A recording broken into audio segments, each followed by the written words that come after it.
What is up? What is up? We are out here today.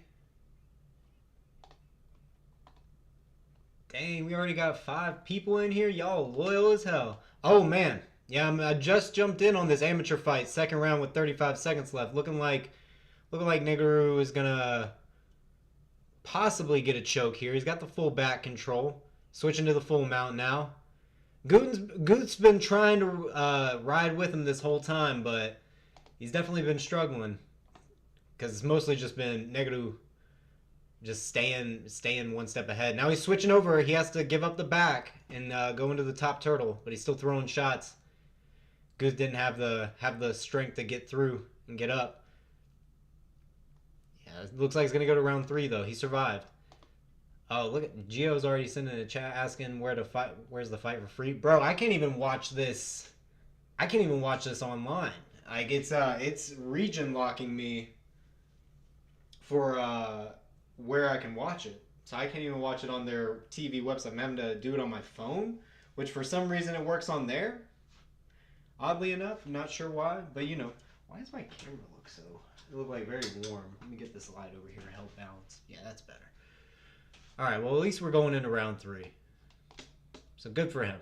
These are 3-minute rounds, so the timer is going to be off because these guys are in the amateur scene. It's all good. So we'll have to adjust, but it's all right. Appreciate everyone coming through, though. Okay. And then, and we're going to get, oh, man, I'm so excited for UFC tonight. I'm so excited because I got the Tapology in my window here. That's kind of my new little setup I got. And I got the chat down there. I got my little socials and my round, and my timer looks way better now. Round 3 is about to start.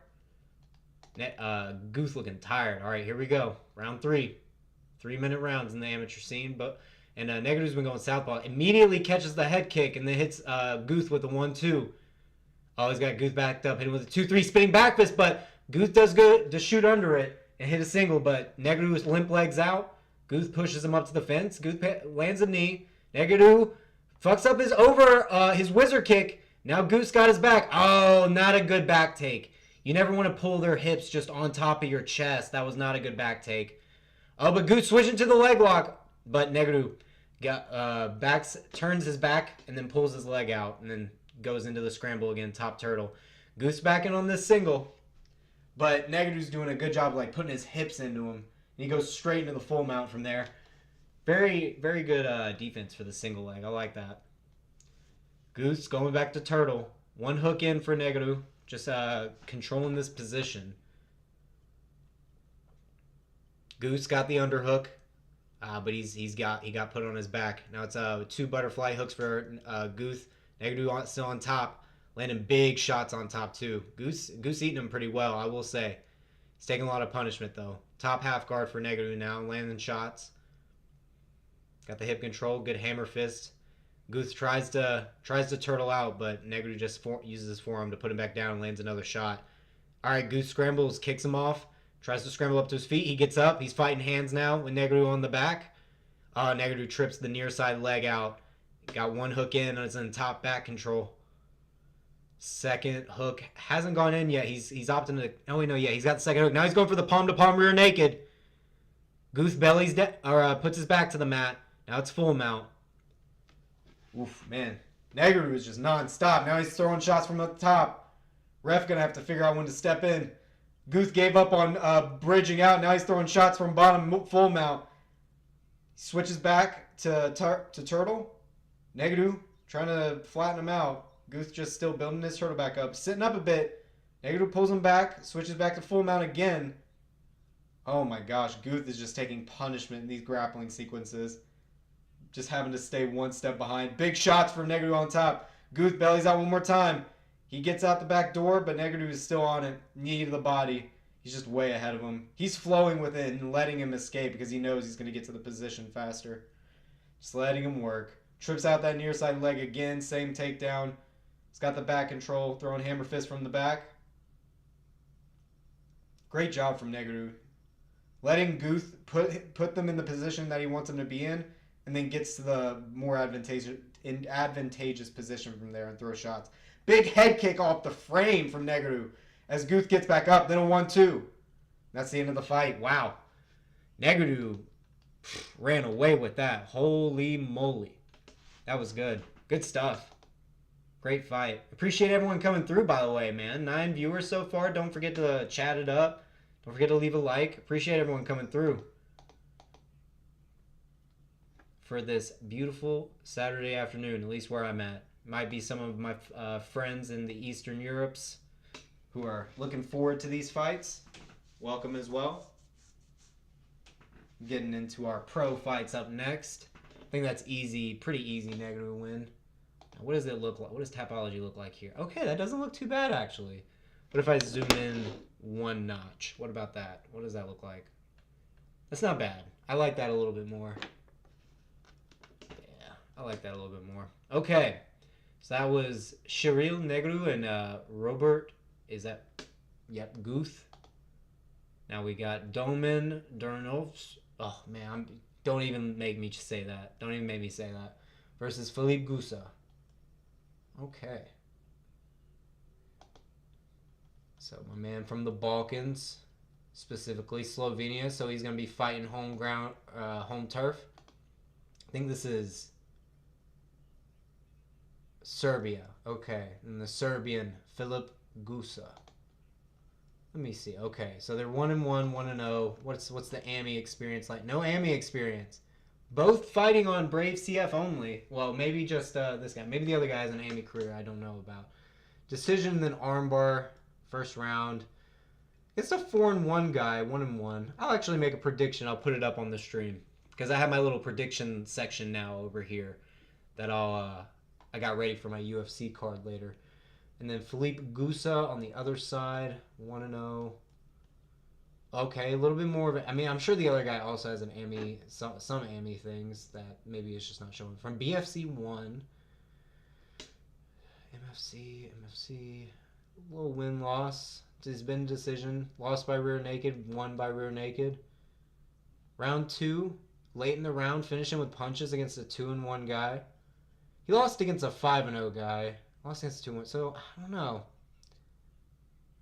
And then what's the reach? What are we looking at? We don't have any height and reach stats. Okay. What about on the other guy? Because it looks like Gusa's longer. It looks like he's stopped. So we got 5'10", 71-inch reach. Welterweight. So 170. This guy looking like a longer 170. He better be as tall as he looks. This better not be a weird angle. Some MMA guru Dricus Duplessis angle. That shot of them, that was crazy how much he looked like he mocked them. But yeah, no, this is different. Oof, man, he's able to get finishes late, but he's also been finished by a 5-0 guy. I'm actually gonna go with Filip Guša. I'm gonna assume that armbar was from on bottom on that other guy. It had to have been, right? Had to have been an armbar on bottom where he made a mistake. So I don't think the other guy's gonna get Filip Guša down. I think Filip Guša can probably get back to the feet, maybe win at distance if it looks like he has this arm and reach advantage. We'll see. They got their promo plan now, so hopefully when I get to see the stats pulled up, I can see what Gusa's looking like. But okay. Alright, am I gonna have to refresh this? Okay. Well, that's gonna take its time to fix itself. But in the meantime, we got the next fight coming up. Okay. Yeah.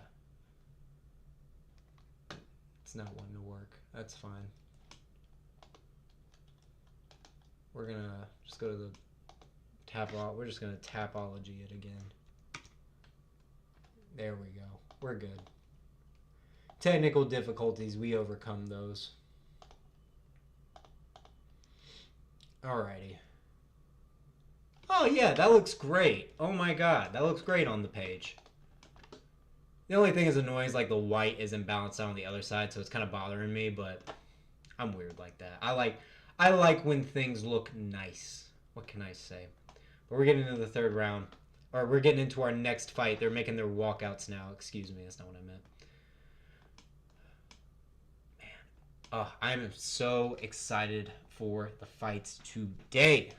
In fact, while they're announcing the fighters coming out, because they don't have records that I can really go over that extensively. Let's look at UFC 316, shall we? Okay. So we got Markel Medeiros, Mark Choinski. Mark Choinski definitely trying to wrestle, definitely trying to take your back. More of a jiu-jitsu guy. He'll use his wrestling and timing to get under, but he definitely has... Man, it's so... This is weird. 2 lightweights with sub 70 reach has got to be the weirdest thing I've ever seen.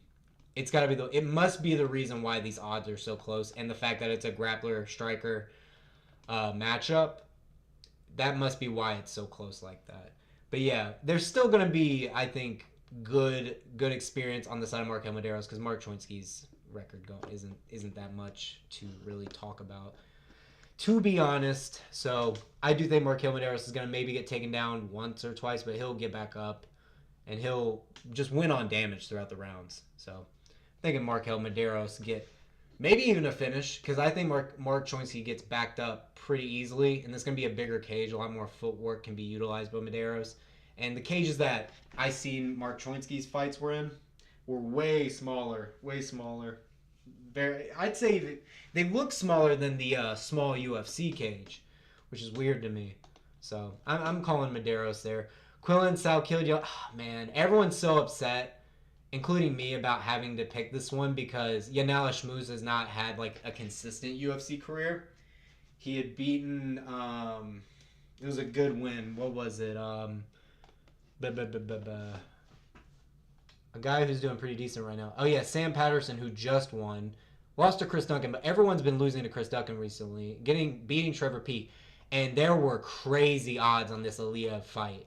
Plus 35, 350 underdog. Ashmuz was such a good pick for that card. And then he had to drop. It was so disappointing. He was definitely going to beat Aaliyah, I think.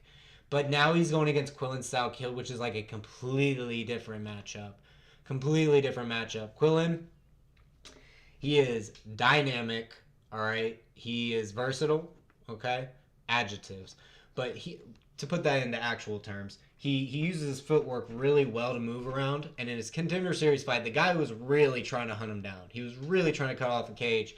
And Quillen was throwing back incredibly well on the back foot. And Yanalishvili is going to be a heavy pressure fighter. It's going to be a question of if Yanalishvili can work his cage wrestling and like tire out Quillen Salkilio and then catch him later on. That's what I'm trying to figure out, you know. But I think Quillen is very skilled from what I saw. And I think maybe because of this matchup, we're going to see someone who is very disciplined coming into this fight. I think we're going to be seeing a really good version of Quillen Salkilio. And on top of that, with the height and reach advantage here, that's a lot to work with. That's maybe even too much to work with. 68 inches, that's 7 inches is crazy. That can't be right. But maybe it is. I think this is way too wide, though. I think everyone's been commenting on how wide these odds are this week on all these cards, or on all these fights.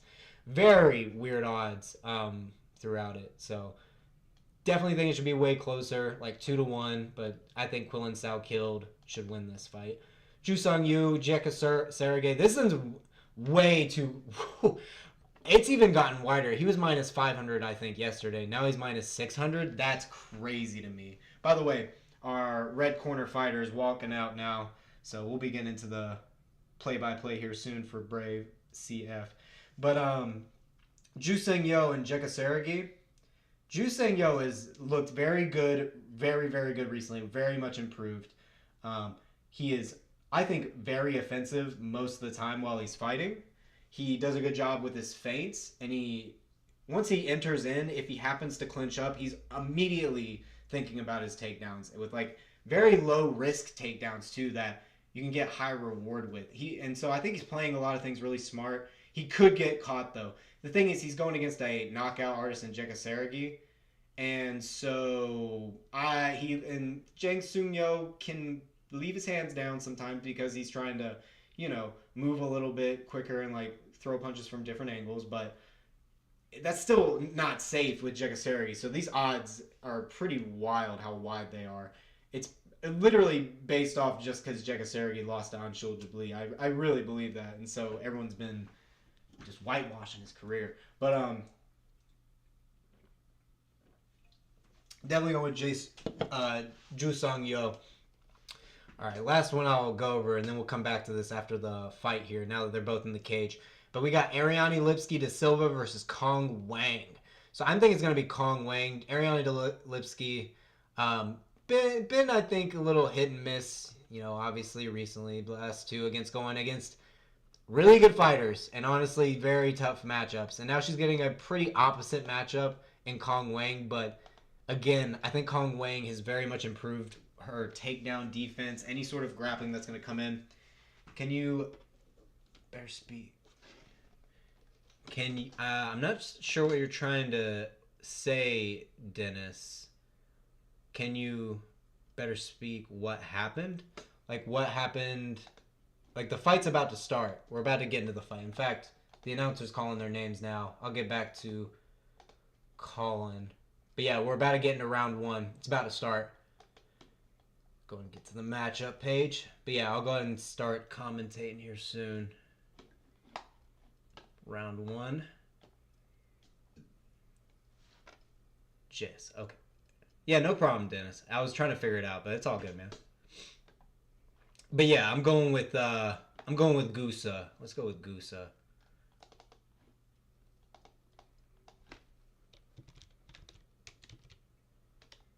We'll see. We'll see.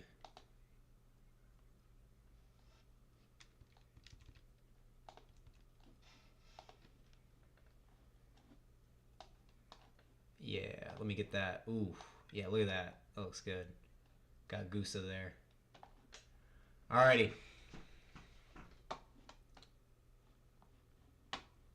Dang, dude, this announcer is it's my spirit animal with the sparkly purple suit, hyping up the fighters, getting in their faces. I love it. My man's killing it. Oh, they got the ref cam. Let's go.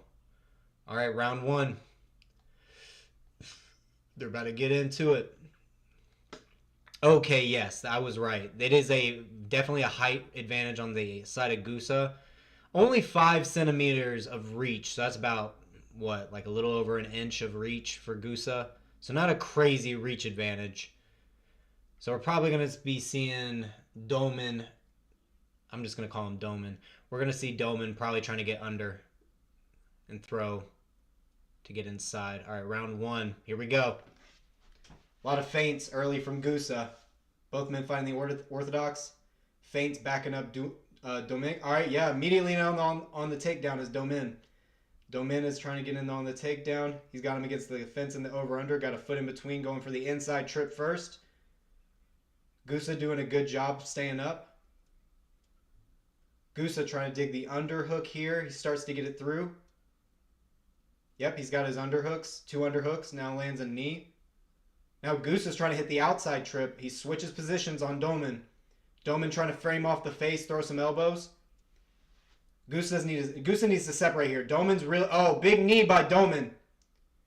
Big knee to the head by Domen. Guša's still got double unders here.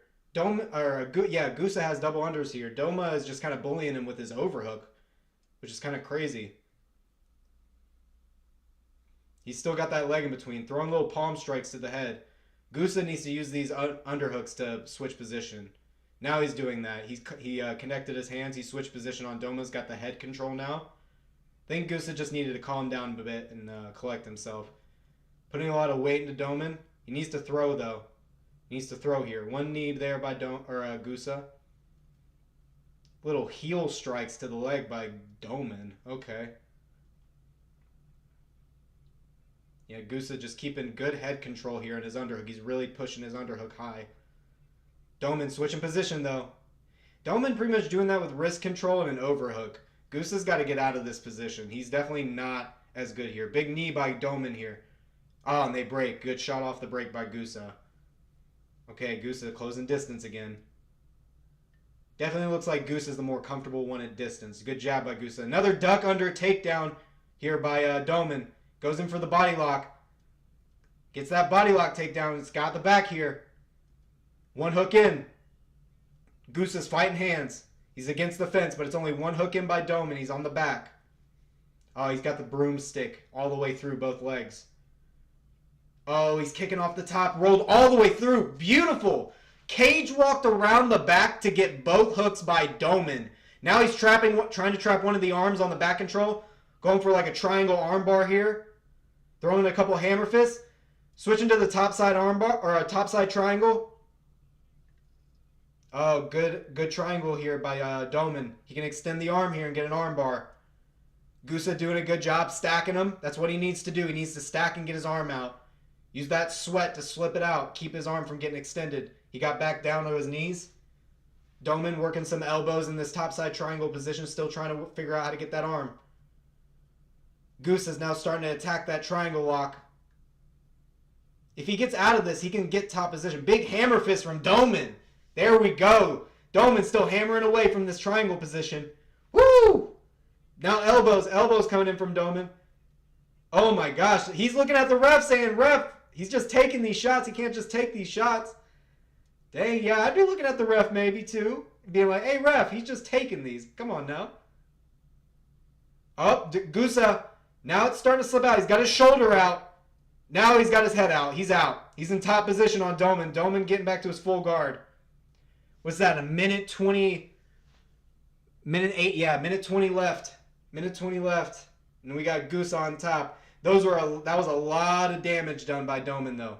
If Guša wants to steal this round back. Oh, big hip switch for Domen on bottom full guard to get the armbar. He's trying to go for it. Looks like the elbow might be cleared though.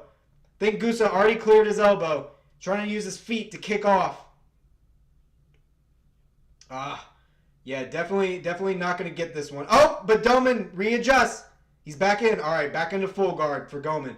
Domen, I think, is definitely winning this first round, Shook. Definitely winning this first round.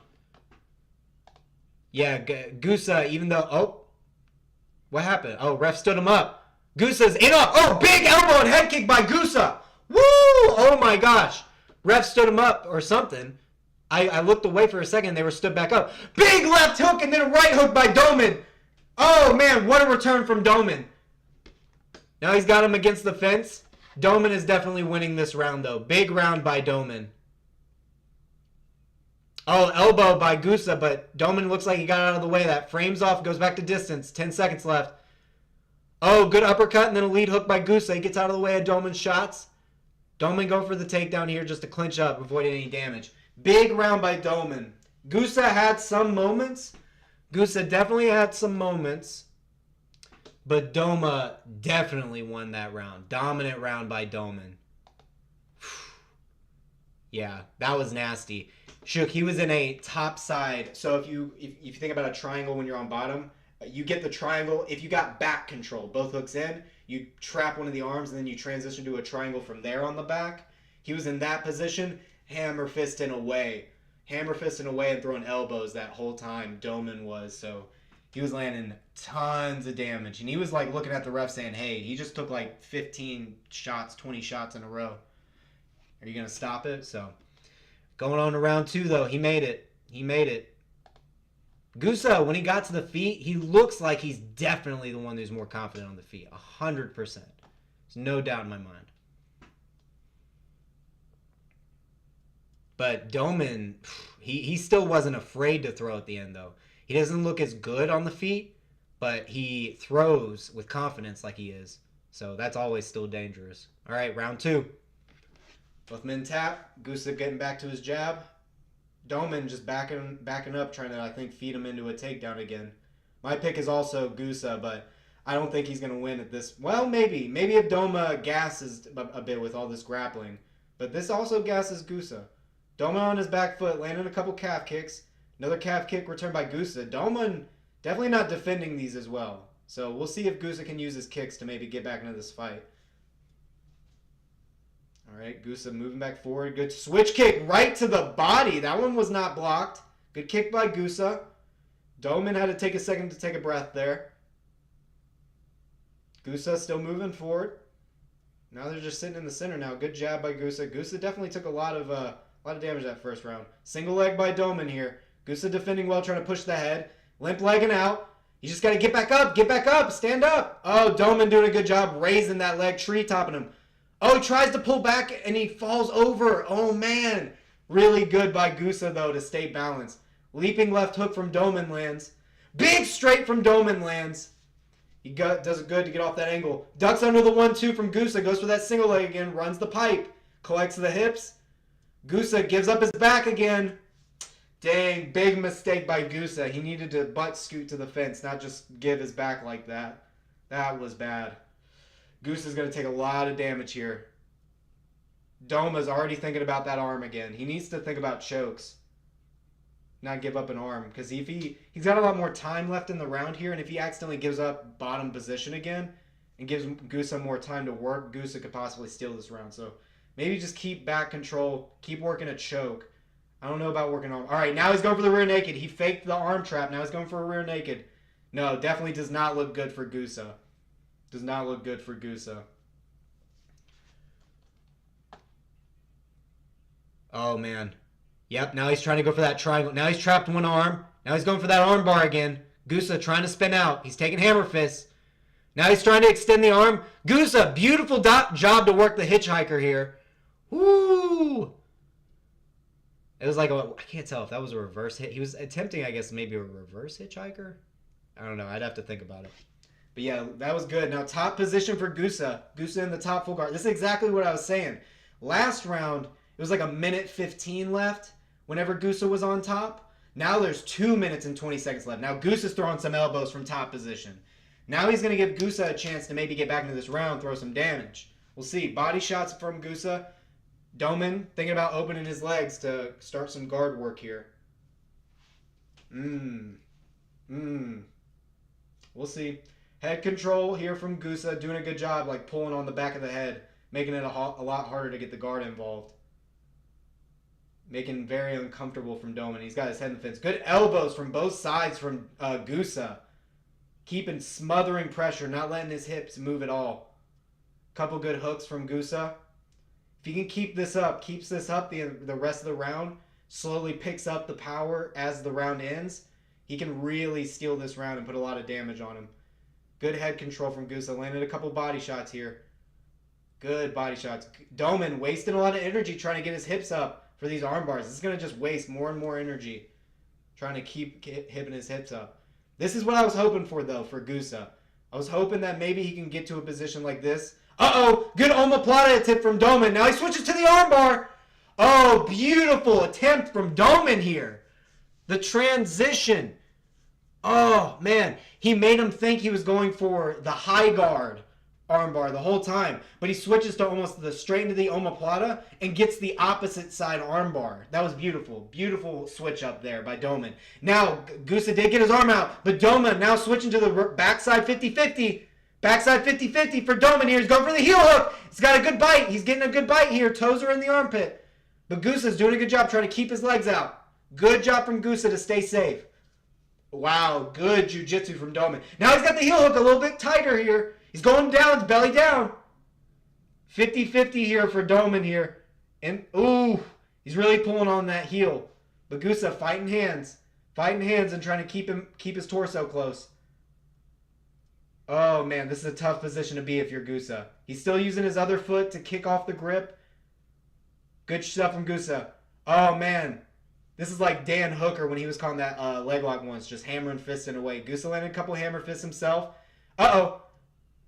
Guša thinking about his own leg locks. He shouldn't do that. He needs to just keep fighting this heel hook and get out of it. Okay, round ends. Good job from Domen. Honestly,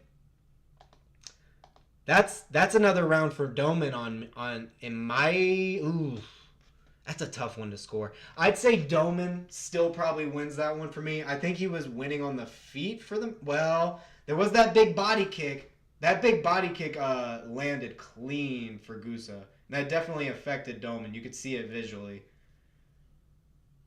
Let me see. But there was like a big 3. Yeah, there's the big 3-2. Ah, man. I don't know. Who do you guys think won that round? I would maybe lean Domen, but there's a chance Guša won that. There's a chance Guša won that. I think a Domen, though, because there was enough moments on the feet and submission attempts on the ground. Good submission attempts, too. Those were viable submission attempts. So I'm going 2-0 Domen. I think it's 2-0 Domen.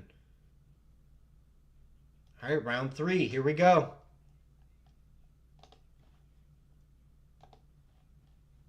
All right, both men showing respect. We're back to it. Oh, man, they're talking a little bit. Good jab by Guša. Slowly trying to move forward, exchange calf kicks. Body kick from Guša. He needs to keep on that body kick. Keep on that body kick and switch it to a head kick. So that way he doesn't try to catch it. And he gets head kicked. That's, I think, why does it... Guša needs to stop overextending on his 1-2. He keeps overextending on that 1-2, and that's how Domen takes him down every time. Throw head kicks. Throw body kicks. Oh, good front kick from Guša. Gets Domen pushed back. Yeah, he just needs to not overextend on any 1-2s. Please. He can finish Domen. He can if he wants to. All right. Domen tries to duck under the jab. Guša's well prepared for it. Oh, good job switching from running the pipe to lifting the leg from Domen. But Guša's still defending here. Putting his leg on the outside and inside, trying to figure it out. Good. Inside trip from Domen, but Guša, he's controlling. Nope. Domen got his hips above his. Guša had a good counter. He was gripping the back of the thigh of Domen, but he didn't leverage his hips up after that to get above Domen. He just kind of accepted the position from there. Now Domen's got him pushed up into the fence from a weird half guard. Now he kind of pulled out of the half guard. Is going for a Kimura trap. Oh, but he overcommits on this Kimura trap. Now Domen's on top, running a leg ride here.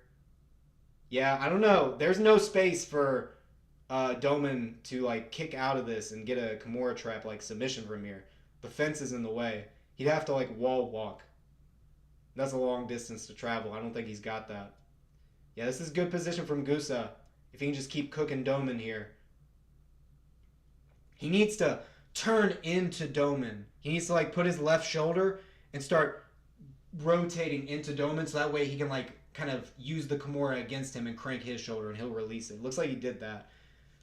Or Domen let go, one of the two. But now Guša on top, trying to throw more strikes. Domen controlling 2-on-1 on an arm here from the full guard. But Guša gets out. He's got one arm trapped under his shin, lands a good few hooks, then an elbow. Good round for Guša.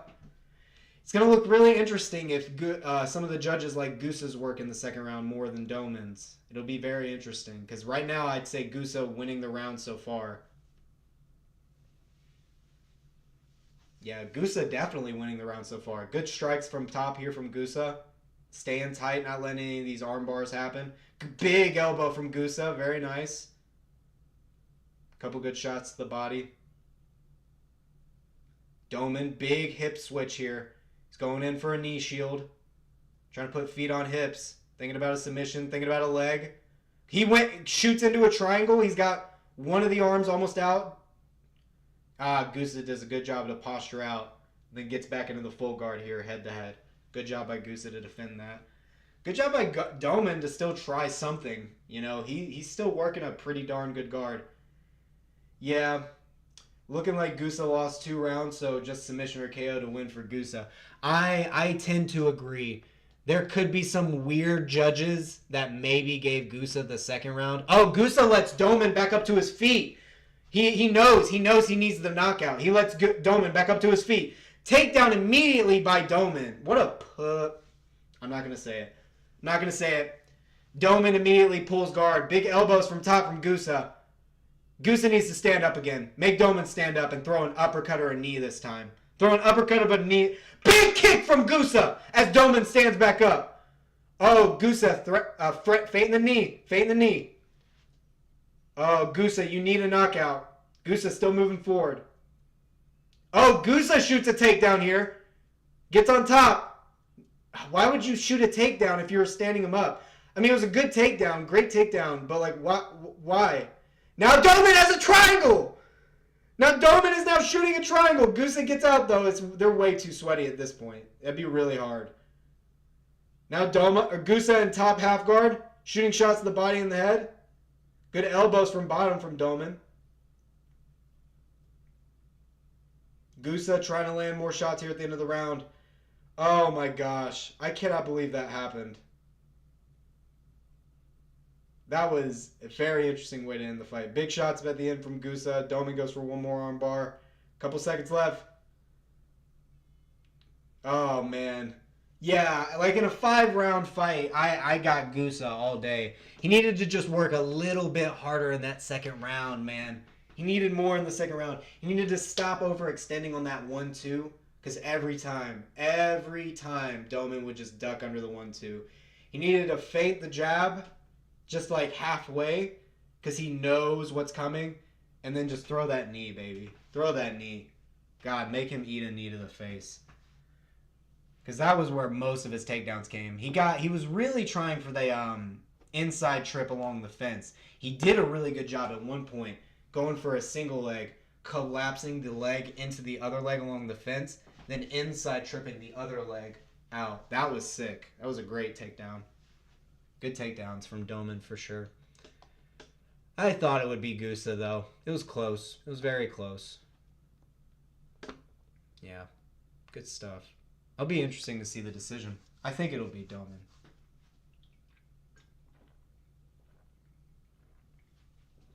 Whew. Damn, that's good.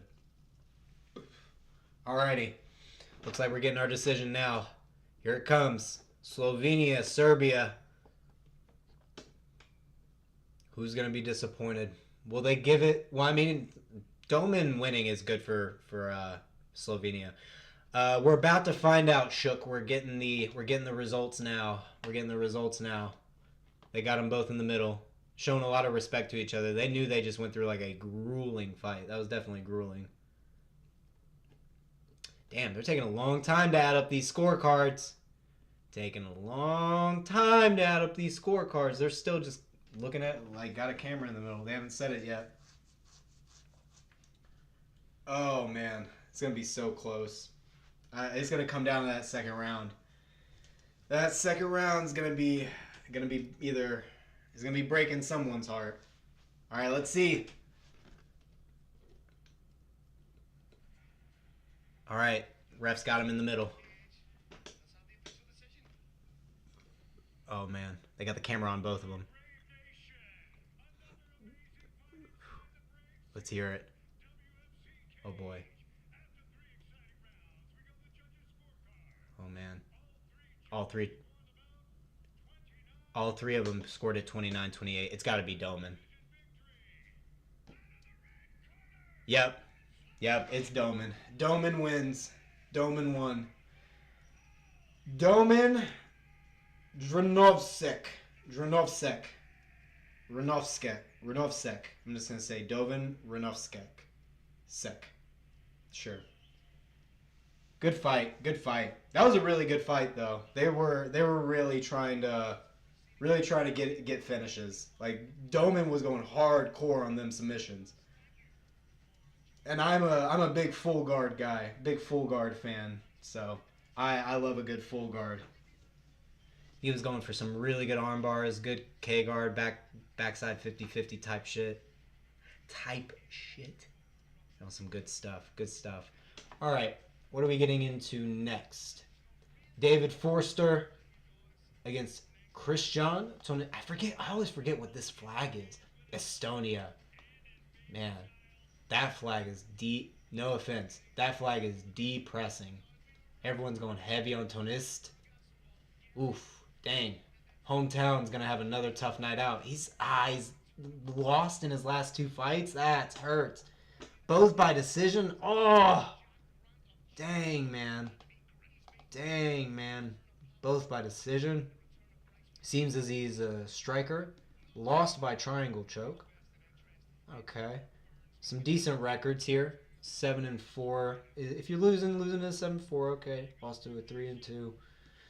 Didn't beat anyone necessarily impressive. Let's see on the other side. Christian Toniste. Looking massive out of welterweight. My God. He's 6 foot tall. This dude's insane. What the hell? He's he's besides his pecs, he's like as big or if not bigger than Buckley. Am I right? That's crazy. What the hell? Okay. So win on a 2-fight win streak. He's got one Brave FC fight or Brave CF fight. Beat a 2-2, 1-0. Lost to a 4-1. Definitely looking like a grappler maybe.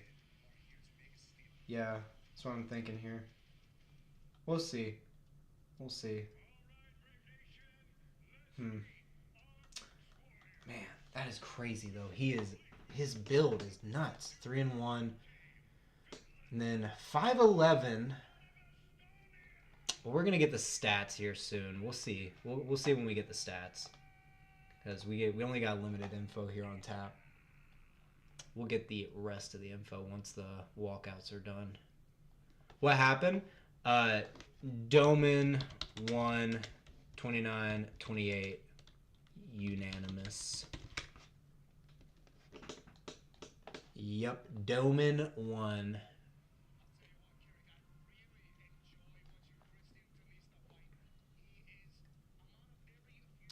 But yeah, so let me while they're dang, my man is huge. Is this fight is at welterweight? Oh, this is super lightweight, is what they're calling it. What's super light? Okay, yeah, no, Toniste is definitely winning. This guy fought at 154. Are you kidding me? That's insane. 165. Oh, it's the legendary 165. This guy made 165. Is that what you're telling me? Did he actually make 165? That's crazy. Oh my gosh. Yeah, no, I think Toniste is gonna beat him up. Beat him up bad. Yeah, oof. I don't know. I mean, it looks like he may have good reach. I don't know. We'll see when the stats pop up. That's interesting. That's interesting. Man, they are not doing David Forster any favors. Use experience in wrestling and take down opponents. Avoid clinches. Don't get comfortable with back to the mat. Yeah, definitely. Don't ever feel comfortable with your back to the mat. I think that's just in general. Very interesting tips. Okay, let's see what's this the rest of these UFC 316 picks while we're waiting on the other walkout. Where did I leave off? I left off Lipsky Kong Wang. I said Kong Wang. I think she's just a better striker and she's not going to get taken down. She showed that in the Bruno Brazil fight. Chaos Williams, Andreas Gustafsson. I actually had trouble remembering who I picked. I think I picked Chaos Williams because reach advantage here and just the experience that he's had. Like, he's gotten against a lot of opponents. The striking difference is what I get worried about with Chaos Williams. I thought he was going to improve that in his previous fight. He did not. It is what it is. But it's still, the game plan that Gustafsson's going to come in with isn't going to be conducive to him winning. So I'm just going to go with Chaos Williams on that one. Then Sergey Spivak, Waldo Cortez Acosta. Man, this is tough because Waldo Cortez Acosta, and I said this in my prediction video, he's beaten all of the worst heavyweights. All of the worst heavyweights. I don't mean that about Andrei Arlovski, because Andrei Arlovski was just more over the hill. I'm talking Jared Vanderaa. I'm talking Chase Sherman. I'm talking losing to Marcos Rogerio de Lima, who is less bad. I'm talking about Lucas Bursky. I'm talking about over-the-hill Arlovski. I'm talking about Rebelis Despain, who can't grapple. I'm talking about Ryan Spann, who is coming up from light heavyweight and who is very chinny. So it's very hard to like really get a sense of how good Waldo Cortez Acosta actually is. We've seen Sergey Spivak throughout the toughest competition, and we know kind of where he measures up. The thing I like about Sergey is that he's 30 and that there's still time to improve at heavyweight. That's what I love about heavyweight, is like young is like 30 is like still young. That's still super young. So I think we'll get a little surprise here. And I think Spivak, I get worried about Spivak on the feet though. I do get worried about Spivak on the feet. Man, oh, yeah, no, I'm switching. I think I picked Waldo, Cortez Acosta, but I'm switching. I did not realize Sergey buffed up that much. 251, that's awesome. If that's real weight, like most of that is real good weight, and he's still got some decent speed, that's what I was hoping. That's why I picked against him in my last video. It's like, Waldo has not got bad enough grappling against a 233-pound guy, 240-pound guy. He can, I think, handle a little bit better, but you got that little bit extra weight on you, especially if it's muscle. Sergey Spivak's got great grappling. Oh, man, I think I might switch. All right, but we're announcing the next fights now. Let me get back. Brave CF. Okay. I'm picking Toniste for this one. I think Toniste is gonna get this one.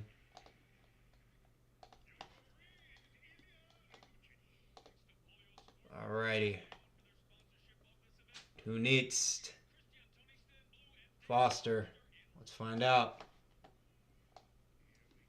Alright, so yeah, they got 3 centimeters of height on Tuniste's side. The reach is on, the reach is way different than I thought. Okay. This one, okay, never mind. Okay, I was off. I was definitely off. Toniste probably got this. We'll see. Or, Forster should have a decent chance. Toniste immediately on the forward pressure. Southpaw v orthodox. Toniste in the southpaw stance. Pawing the jabs out. The lead hand fight. Classic lead hand fight. Both men exchange rear kicks. Ooh, good outside kick from Toniste. Working his angles. Lead hook attempt from Forster. Doesn't land. Both men look very comfortable on the feet here. Forster. Keep him measured. Small steps. Little stomp from Toniste. Little front kick from Toniste lands. Gets out of the way of those shots from Forster. Looks like Toniste is definitely wanting to play the distance game. A little more than Forster. Forster maybe wanting to close distance with fists a little bit more. Looking for the lead hook. Looking for the 1-2. Good head kick from Toniste.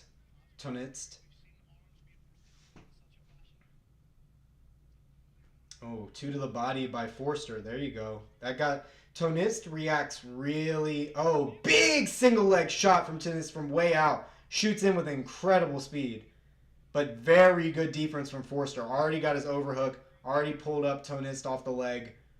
That's really good defense from Forster so far. Toniste switching back to the single. He gets his hip in. Big high crotch from Toniste. Slams Forster down. Top half guard. Good high crotch from Toniste. There we go. Oh my goodness. All right. Toniste got the hip control. Getting the forearm across the face. Looking to posture up here. Forster looking to get a knee shield in. He's got an underhook. Forster doing a great job already mitigating damage where he can. Toniste trying to keep a grip on the hip. And head control. To keep Forster from starting to get up. Forster's away from the fence though. So it's going to be a little bit harder. Good shots to the body from Toniste. Who you got for Kamali versus Frlic? I don't know. It's a good question. All right, top full guard from Toniste. I'm learning a lot of these fighters for the first time, so I'm getting exposed to them. But, ooh, this is a great fight. Look at this. Ooh, wow. Probably Shah Kamali, right? Oh, this is heavyweight. Oh, I'm going to have to look at these records then a little bit closer. Okay. Forster digging an underhook, but Toniste using the head and arm. He's framing off the face now with like a Darce grip. Oh, good job to use that Darce grip. He's got kind of the palm-to-palm Darce going. Yep. He's now bellying down. Forster's bellying down. He's still got his head and arm trapped. Toniste beautifully transitions to the back. Seamlessly. One hook in. Breaks the base of Forster. Good job. Oh my gosh. Really good grappling from Toniste. I didn't realize it was going to be this good. Seems like the hardest part is just getting the takedown. Like, as long as he can get the takedown, he looks good. But, all right, Forster built back up to his feet now. He's trying to face back into Toniste, but Toniste isn't letting him. All right, let's look at these guys. Both guys on win streaks. Oof, man, that's a cold Tapology picture. Dang. Toniste gets him back down in the top half guard here. That's rough for Forster. Yeah, that's a whole round down for Forster. Toniste 1-0 looking like. Big elbow from Toniste on top. But look at this. Let's see. Oh, draw. Well, it is a boxing event. Doesn't matter. Crucifix punches. Punch, punch, punch. So he's a big puncher. He's got guillotines, though. Arm in guillotines. So he's definitely a striker. Definitely a boxer, it seems. Got you. 6'3", 78-inch boxer. Oh, wow. This is very split. I see why you asked me about it. And then let's look at Miha. Dang, Forster is still not getting up from this half guard. Rough time. Let's see. Miha, Frlic. Overhand right to ground punches. Also, first round finishes. Holy fucking moly. So we're going to see fireworks, aren't we? He's beat a 5-1, 3-1. Then guy's making his debut. What about my boy on the other side? What were the records? 4-0, 3-. Oh, God. Beating a 4-0 guy is impressive. That's good. 0-1. But what was... All right, but what about... What are his opponents? 2-4, 0-. Okay, that's what I thought. Probably Shah Kamali, right? Probably Shah Kamali. This is really... Oh, man, I got to see them fight. I got to see where they keep their hands. I don't know. There's 90 live combat event right now. Dude, I know. There's so many things on right now. Do you think the votes are biased because the fight is in Slovenia? Yeah, I'd say that's a good point, Z. I'd say Eastern European, like MMA, they go out hard for their people. So I wouldn't be surprised. But I don't know those fighters very well, so it could just be that. But yeah, crazy fans for sure. They're cool, though. I haven't met any, like, rabid fans yet. Georgians are really cool fans. I appreciate those guys. Those are cool. Whenever I was streaming in Octagon once, the Georgian fans were pretty sick. Is Georgia Europe or Asia, though? I don't know if it crosses over. All right, second round. Immediate takedown from Toniste. Over under from Forster, though. He's against the fence, but Toniste is going to work this fence. He's gonna. But yeah, Ben, there's like way, way too many combat events today. I did not know if I was going to stream this because I can't even get it. It's region locked for some reason on my computer. I'm watching it on my phone. I was going to either do this or FCC. Oh, big lateral. Oh, my God. Good drop from Toniste. Gets Forster out in the middle of the octagon. Or, excuse me, the cage. Top half guard. The takedowns from Toniste are very good. Even if someone is like stalling along the cage and doing a really good over-under, got their legs spread wide. He's got those high crotches. He's got those lats. The lateral drops, I guess you can call them. Very good takedowns.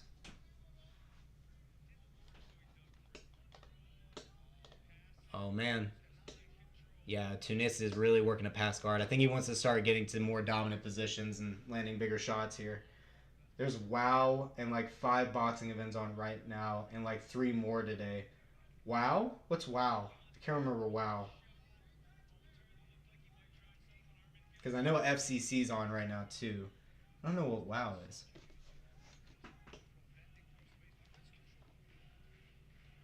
Oh man, yeah, this is knee shield for Forster. He's just wearing out his hip flexors. It's on Fight Pass. Oh, yeah. Oh yeah. Yeah. Hold on, wait. Let me look. You covered a WoW event, did I? Oh my God, that's embarrassing. Did I? What does WOW stand for? I don't even remember. Holy fuck, that's bad that I don't remember that. Yeesh.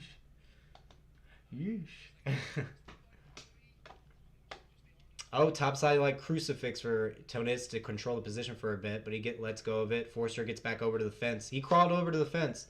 Yeah, checked like a month ago. Okay. My bad.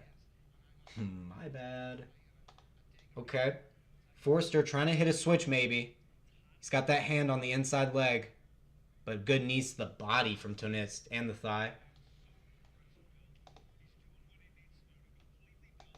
Oh, appreciate the sub, Z. Appreciate you, my man. Way of Warriors. Oh my gosh, Way of Warriors. Thank you, my lore man. Lore Lord.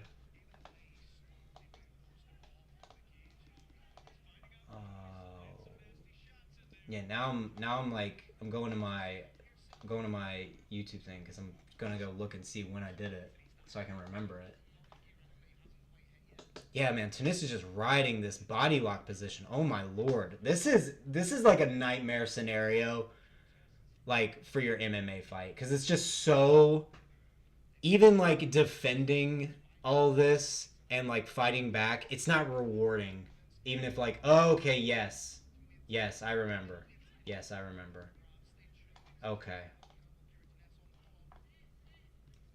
Yes, I remember. Oh yeah, because we were super disappointed because there was the guy with like the big Brazilian headdress, and we didn't get to watch him because he had like visa issues or something. Oh yeah, I remember that. We were super mad, disappointed about that. Damn, son. Yeah. This was a good card, I remember it being. That was cool. Nice. What a throwback. Yeah, still controlling here from Toniste in this body lock position. Forster gets back up to his feet. He's got an over-under. Let's see how much energy... Oh, my God. See, now Toniste isn't using high-energy takedowns. Now he's doing inside trips. He's doing low-energy takedowns, mixing it up on Forster. Right? Because they're both tired. They both got more tired. So now he's using different tactics. He's postured up a bit. Baits Forster into the underhook, but he immediately hips into him. He wants to get... I think Toniste wants to finish the fight. He doesn't want this to be his performance, maybe. So he's trying to like do a little bit more exciting. Open up big. Big knee to the body from Toniste from this head and arm position. Forster pushes him up against the cage. That's on 2. I'm going to watch Brave, though, because Brave is the best. Brave's been pretty good. Yeah, it's been pretty good so far. The amateur fight in the beginning was super high pace. And it was very competitive. So, Ami fight was good. I got the wrong guys up right now. My bad. I didn't even realize I never switched my screen. Oh, yeah, and the Ami fight, and then Domen, Guša was a really good fight. They went hard at each other. Pause. But yeah, it's been good. Good card. All right, we're going into round 3. Another dominant round by Toniste. He's going to just keep shooting in the very beginning of the round. How depressing would it be if that's what Merab did today? How depressing would that be? My all-time favorite fighter of the last 2 years has been a Brave fighter, Kubanza. Elise Kubanza, or something super African name. I got to look that up.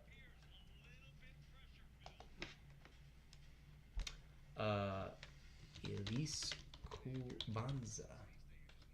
Oh, let me just try Kubanza. Oh, Elise. That's cool. 7-0. Damn. Why does he look familiar? Okay, we're gonna be getting into the 3rd round here soon.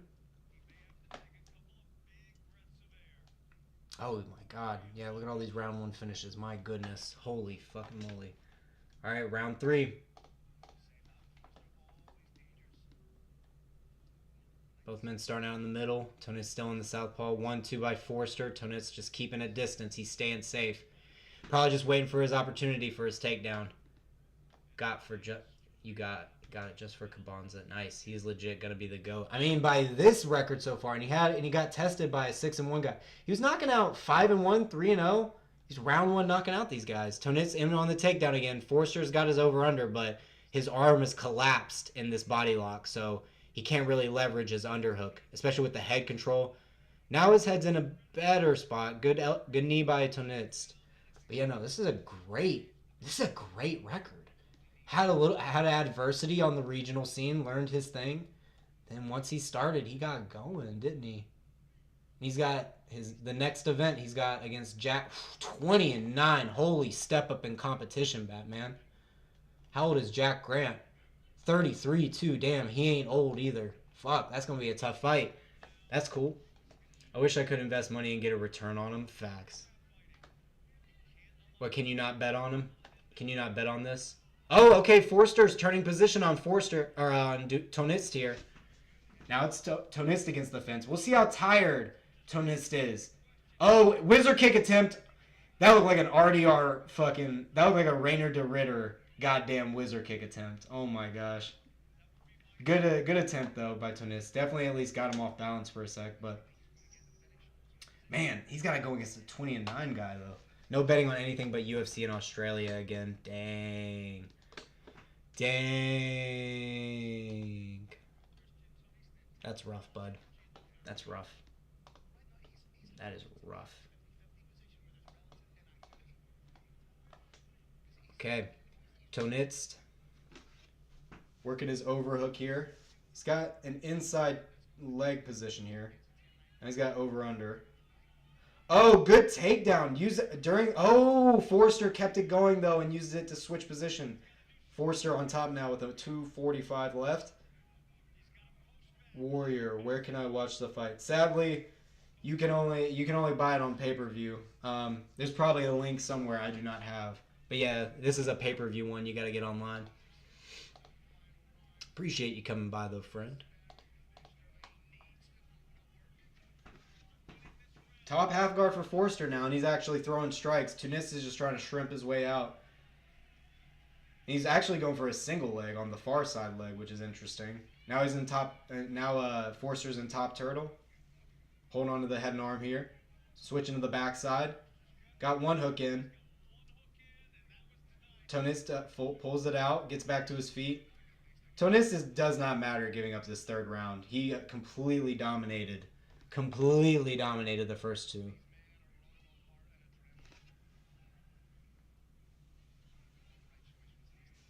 All right. Now, Toniste back up to his feet. He's still got his back controlled. Okay, he turns back into Forster. Double unders here for Forster. Oh, trying to shuck it by. Maybe get some back control, but having a hard time here. He honestly needs to separate and throw. He needs a submission or a KO, but, you know. Oh, okay, now he's running the pipe. He's got the single leg. Good takedown. Got one of the legs pinned down with a shin staple. Toniste turtles out. Forster still controlling with the body lock here. Oh, good job by Toniste to turn into him. Stands back up.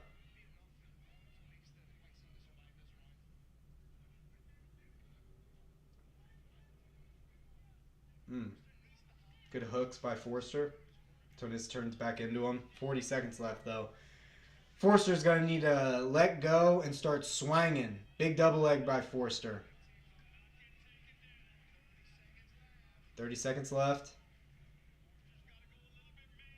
Forster just needs to posture up and just rain down. Rain it down. Yeah, definitely not going to work it here with just controlling the hip and throwing body shots.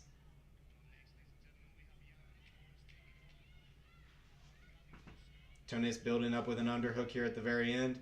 Trying to grab a single. Forster throwing shots from this head and arm position. All right, that's it. Toniste wins 29-28, it seems. Just gives up the third round because no need. He's not going to finish me. Already got 2 rounds in the bag. We out. Give me my win money. Fair enough.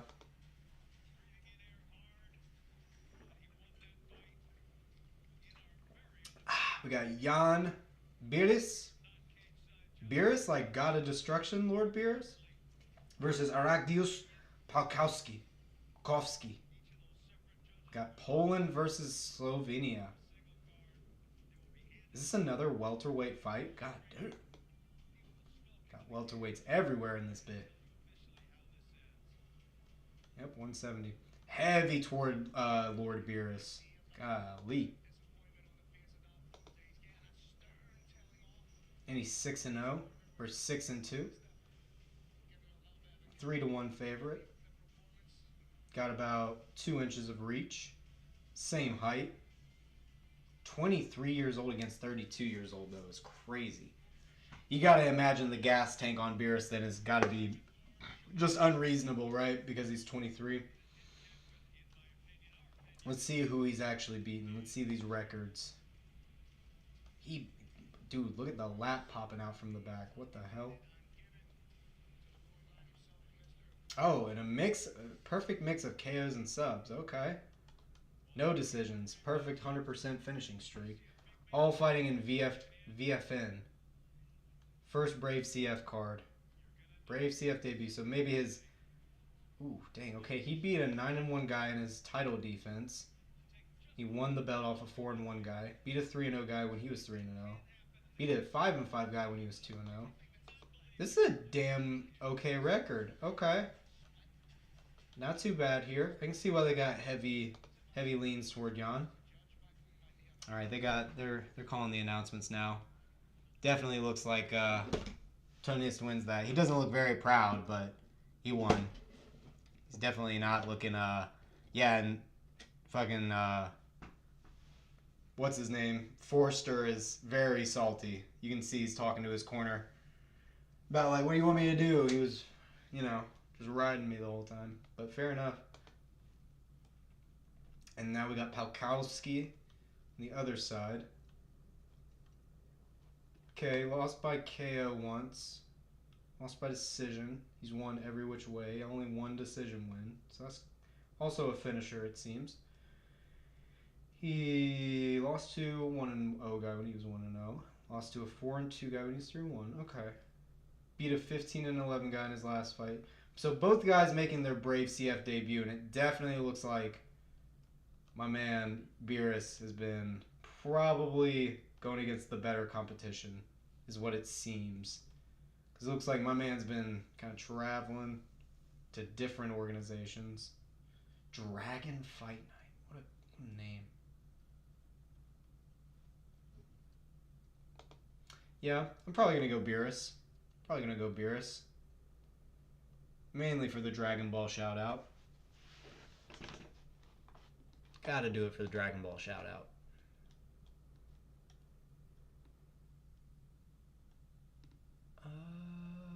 Yeah, there it is. Yeah.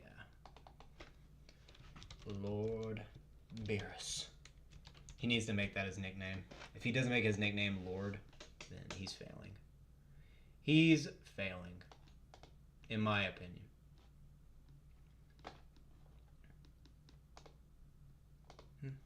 All right, we are getting into it here soon. They're playing the promo. Let me finish going over my UFC 316 picks in case you hadn't watched my video. I got a bit of a more in-depth breakdown on the channel if you want to check that out. But we got, where did we leave off on? Oh yeah, we were just saying Sergey Spivak's going to come back because I changed. I think I picked Cortez Acosta in the video, but I'm liking the weigh-in at 251 for Sergey Spivak. I think that was a great move. That was part of the reason why I was worried. So he shored that up. So we're going to go with Sergey. Now, Azamat Murzakanov versus Brinson Ribeiro. The legendary Azamat Murzakanov, who has been just destroying people out on the scene. He doesn't look it, but he is definitely that guy. Brinson Ribeiro can win. He does have that good reach, but we will see. I definitely am going to lean Azamat, though. I think he's got great boxing, and he will win at pretty much whatever distance, except for, I guess, the farthest out distance. I also am a Bellator to UFC hater. Oh, yeah. Patchy Mix is probably the best chance they got. Don't get me wrong. But, yeah, I am also, just because I'm a UFC guy, I'm gonna hate them. And Topology ranking Kevin Holland there behind Gunnar Nelson is a funny joke. Thank you. Yes. Wasn't that fucking insane where they had him? Like, did we not just watch the Gunnar Nelson fight? Like, there were so many people in that ranked 20 to 30. I'm like, Kevin Holland beats so many of these people. Like, what are we doing here? Yeah, Topology was tweaking on that Kevin Holland welterweight ranking. I'm glad you caught that. Shah Kamali? Oh yeah, Shah Kamali is coming up way later. But we got Berus coming up, and we got our other man coming up.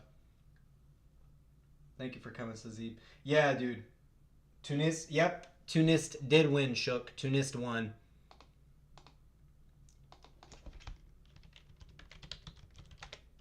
I don't know who listens and who doesn't, so I'm just going to go ahead and do that for you. My little live thing went a little buffery. I need to restart it. But, yeah, I'm having to play it on my phone again. I don't know what other organization I had to do that with. It was very annoying when it happened. Let me try to go off Wi-Fi. Maybe it's my...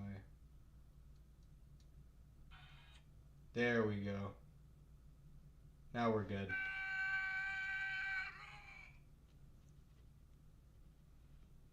Okay.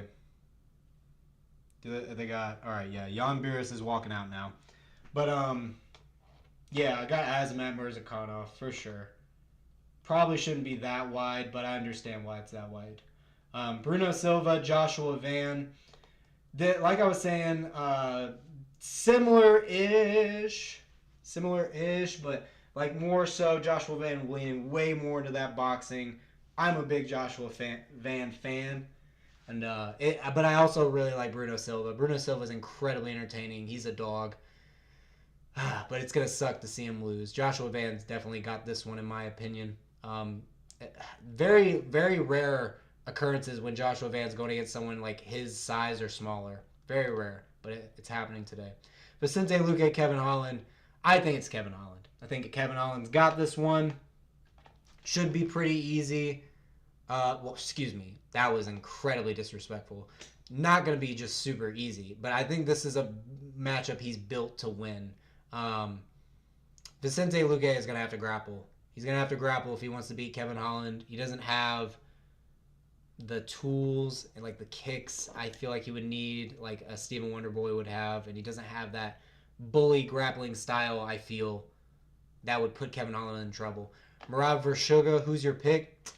Oh, we'll get to that. Mario Batista, Patchy Mix. I got Mario Batista. I think he's faced really amazing competition. I think people forget that. I think Mario Batista's faced really good competition. He's incredibly well-rounded, and he trains with like the likes of Marcus McGee, Sean O'Malley. I think he's got amazing training partners. Patchy Mix is also very amazing, very good, very big for the weight class, but I don't think it's it. I think it's Mario Batista. Joe Pyfer, I think, is going to crack Calvin Gastelum's chin for the first time. I think it's going to happen. He's literally just twice the size of Kelvin Gastelum. It's weird. I saw the picture of them side by side. That's crazy to me. Kevin Holland also suggested the fight's canceled on his Twitter. I saw that. I saw that is full. That tweet, that was a weird one. I hope that's not real. But Vicente was like posting like he was fine, so haven't heard anything. But Juliana Pena, Kayla Harrison's gonna manhandle that lady very badly. Sean O'Malley comes back. Labrum's fixed. I'm rushing a little bit because the fight's about to start. Labrum's fixed, focused, determined. Won 2 rounds. All right, the last fight won 2 rounds. All right, won 2 rounds the last fight. Okay. He's gonna either win a unanimous decision or he's gonna finish and KO Merab Dvalishvili. That's what I think. All right, let's get back to our Brave CF here. They're introducing our red corner now. Jan Berus and Pałkowski. And Toniste won. Z. Yeah, Toniste won. I'm not going to type it. Also, Joe Pyfer also trains with Sean Brady, who toyed with Gastelum till submission. True! I didn't even mention that in the video. True! And Joe fucked up GM3 in a grappling match. He wins by finish, but it could be either sub or KO. Yeah, I think it'll probably be a KO because I think Gastelum thinks he has to grapple. But that's silly. It's like, oh, dude, yeah. All right, round 1. Oh, I need to fix my round counter. Oh, wow. Immediately we're going at it. Outside kick for Pałkowski. Oh! Berus drops Pałkowski there for a second. Or Pałkowski dropped Berus for a second.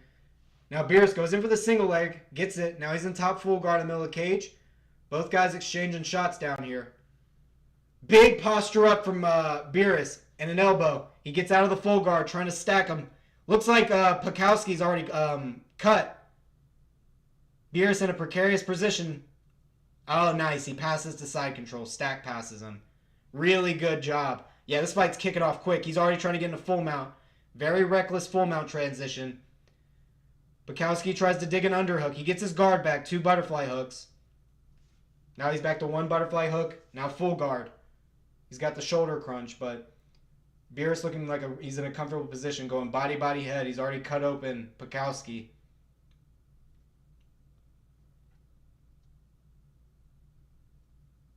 Okay, he's stacking him up again. Big up kick from Pałkowski, but Berus drops down with a nasty elbow again. He's trying to pass into the half guard. He does. All right, now he's going to get that bottom leg pinned down. He's going to start passing a lot better. He's got the heavy crossface. Pałkowski tries to dig an underhook. Elbows and the transition by Berus. Tries to hop to the other side, but gets caught in the butterfly guard here again from Pałkowski. Good shoulder crunch from Pałkowski. He's trying to get something going here with a sweep, but Berus just beating him with shots. Up kicks again from Pałkowski. Oh, big up kick lands on the face there for Pałkowski. Berus chases him down again, gets in top position.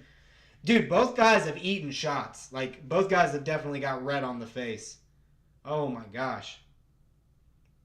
All right, straight into half guard here for Berus.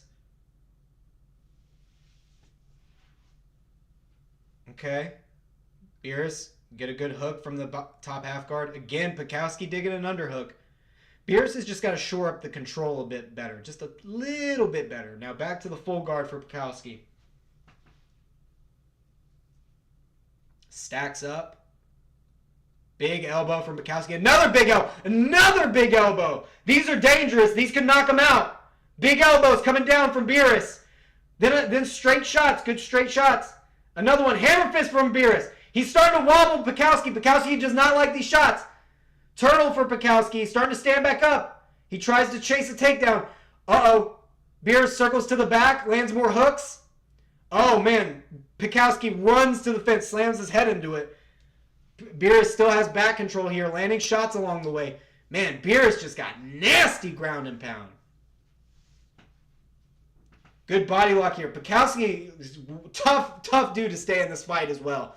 Digs his underhook. Gets back to distance. Definitely looks wobbly. Definitely looks wobbly right now. Good shots to the body by Pałkowski. Then a straight to the body by Berus. Jab to the body by Berus. Oh my goodness. Yeah, the head movement's a little bit slower from Pałkowski. Good jab by Berus. Oh, good 2-3 from Pałkowski. Berus has to drop down to a takedown, but Pałkowski sprawls. Circles to the back of Berus. Berus fighting the hands. Oh, man. Minute 13 left. Big slam by Pałkowski. Pałkowski in top position now. Berus, Joe, just using good, just muscling back up to his feet. He's trying to. Back down. Berus trying to pull a guillotine and maybe sweep with it, but it doesn't work. He's got the fence in the way. Pałkowski goes to side control, then slips into knee on belly. Now in 3/4 mount. Big shots from Pałkowski, landing hooks. Now he's got both hooks in on the back. Back control with 45 seconds left for Pałkowski. Big turn at the end of the round. Uh-oh. Now into the full mount for Pałkowski. Berus gives his back again. Stands back. Oh, he's one knee up. Pałkowski frames off. Big knee by Pałkowski. Berus blocks it. Ducks under that spinning elbow from Pałkowski, but then he lands a 1-2. Pałkowski unloading at the end. Then a couple hooks from Berus. Jeez. What a crazy round. 12 seconds left. Still in the clinch. Both men taking a breather for a second. Double underhooks for Pałkowski. Oh my gosh. Both men literally was like, we're going to take a breather here. Holy moly. Wild round. Wild round. Don't know who to score it to. I'm going to say Berus. Berus put off way more damage. Felt like a 10-minute round. I'm sure to them it felt like a 10-minute round. Their bodies probably feel like they went through a 10-minute round. That was craziness. Definitely a Berus round, though. He just damaged Pałkowski a lot more. I don't think that was a legit drop in the beginning of the round, though, right? It didn't look like it.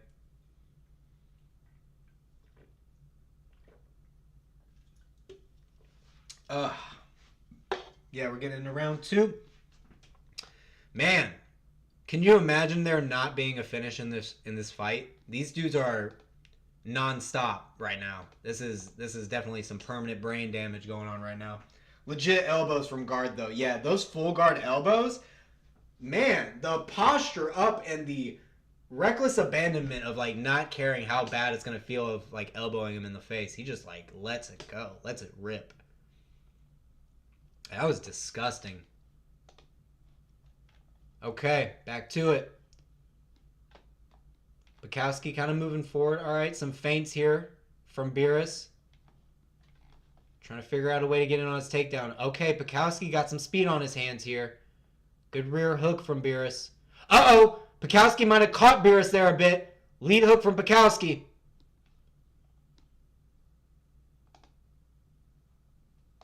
Okay. Pałkowski slowly moving forward, trying to get that jab. Jab and then straight into the double leg by Berus, but Pałkowski with an amazing sprawl. Pulls that head. He's just got the head control, no head and arm. He's controlling the chin. Berus trying to reach for a leg. But Pałkowski's just trying to figure out how to safely get out of this position. I don't know if he should stay on the feet or if he should... Okay, he's spinning to the back. He's going for his own grappling. Oh, Granby roll for Berus. He's going for a leg. He's going for a leg lock. Pulling into the toe hold here, maybe. Uh-oh, knee bar, but Pałkowski does a good job of figure 4 in his leg so he doesn't get caught here. Berus maybe switching to a... No, he's still going for the knee bar. He's still thinking about a knee bar here, but he rolls all the way through and gives back up his back. Back to the original position. He rolled all the way through. Pałkowski pulls him back to his butt to expose him. Berus just gives up his back again. Trying to get back up to his feet. Taking a risk here. Pałkowski just riding this position, though. Great job from Pałkowski. Uses his own weapons against him. Good shots here from the topside turtle here from Pałkowski. Just riding the hip, landing hooks to the body and the head. Non-stop here from Pałkowski. Berus looking like he's wilting. And Pałkowski doing a good job of pinning down the leg with the shin staple. Beautiful touch. Beautiful touch. Yeah, he's just non-stop throwing here. Ref's going to stop it. Oh, okay. Berus rolls to his back. Pałkowski in side control now. Still landing hammer fist. Pinning down to crucifix. Elbows landing for Pałkowski. Oh, yeah. He's going to stop it here. He's got to stop it here. Crucifix. Big shots landing here for Pałkowski. Ref's taking a close look here. He stops it. Stop it! Sorry, Lord Berus. I got that prediction wrong. Oh, well. Good job by Pałkowski, though. My goodness. My goodness. Pałkowski came back after getting brutalized. Brutalized in that first round. Then he was coming back at the end of the first round. Didn't quite win it. But then Berus, after all the work he tried to put in the first round, definitely didn't have the energy to keep going. That was crazy. Great fight from both dudes. Put on a... Oh, dude. That's a bro moment right there. Fucking just laid down next to him. Even though, like, Berus is suffering, laying down in pain. Pałkowski lays down under him. Lifts Berus' head up. Puts his arm around his head. Kisses him on the head. Said, "You're good, bro, man. That was a great fight." What a fucking bro moment. Certified bro moment. Oh, shit. I forgot. I got fucking animations now, dog. KO, baby. That was good. Bam. That's awesome. Damn, what a bro moment. Good finish. Good classic crucifix ground and pound finish. Good ground and pound finish. What do we got next, though? What do we got next? Oh man. Oh man. Gavashelishvili. Gavashelishvili. At least I know because it ends in Shvili. Wheelie? Yeah, like Merab Dvalishvili. I know it's a Georgian guy. So now I got that. I got that in my back pocket. We got a flyweight fight. Oh damn! Flyweight Georgian versus a flyweight Brazilian. 5'5" versus 5'6".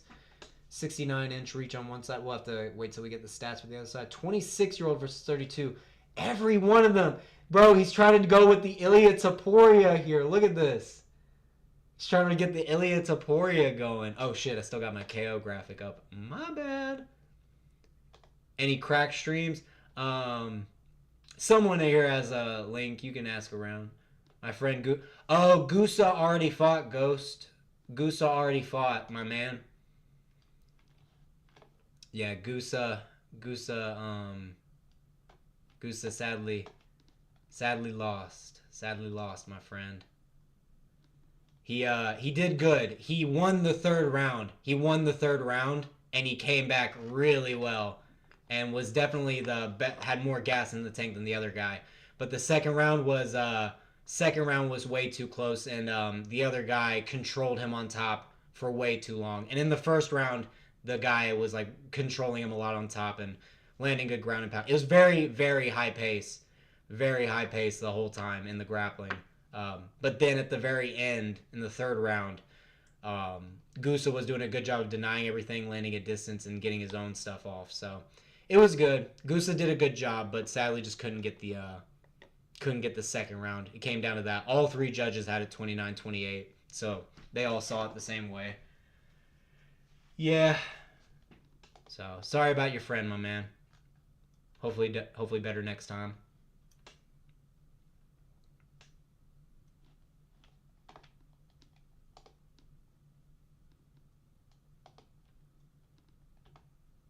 I went ahead and deleted it for you, Ben. Don't worry, I got you.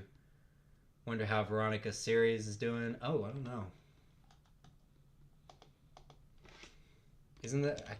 Why is that name...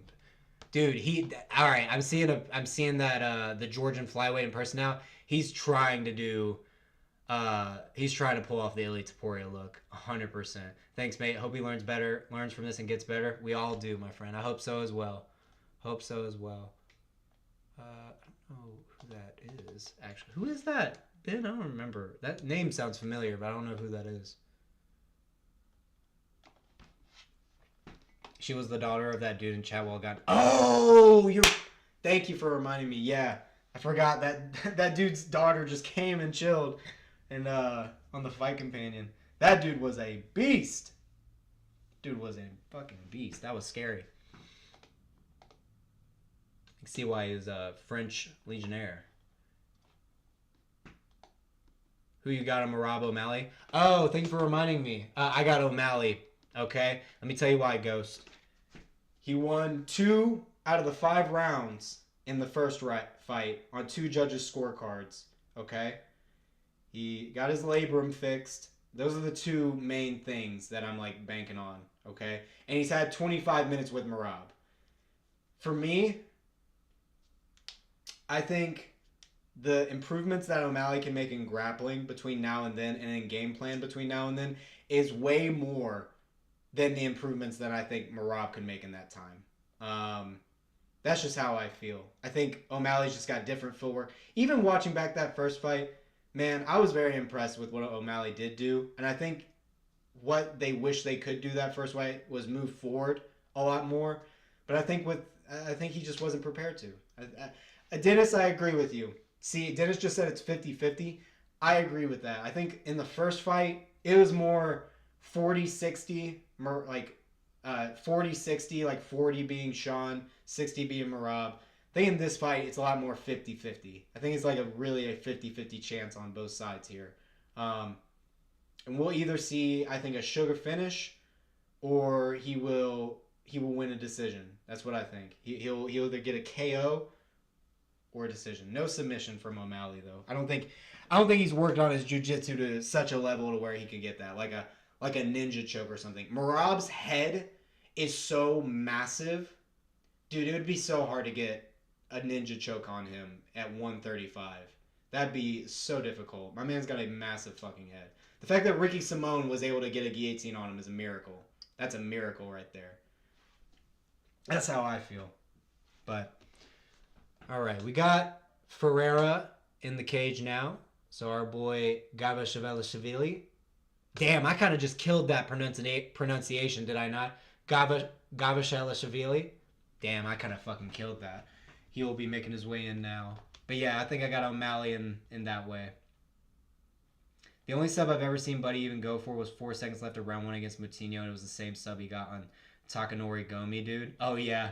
I was just going to say, I just remember the Takanori Gomi thing, and then you just happen to bring up that. That's funny. But yeah. That, let me think, has it gone for any other submission in his life in the UFC? Trying to think through everything.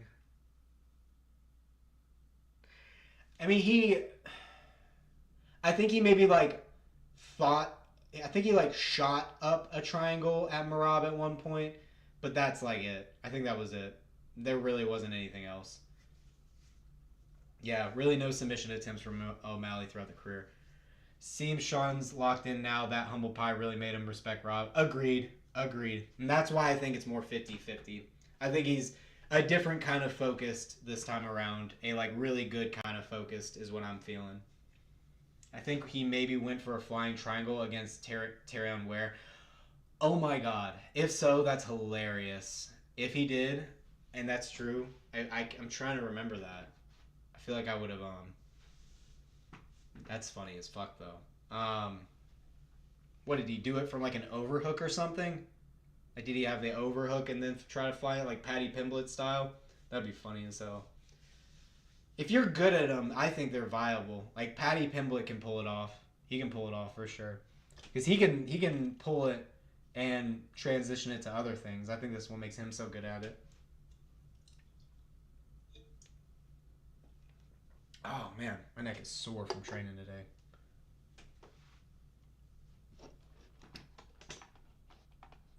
I might be lying. I have a solid imagination because I can see it in my brain happening. That's very active imagination. Just kidding.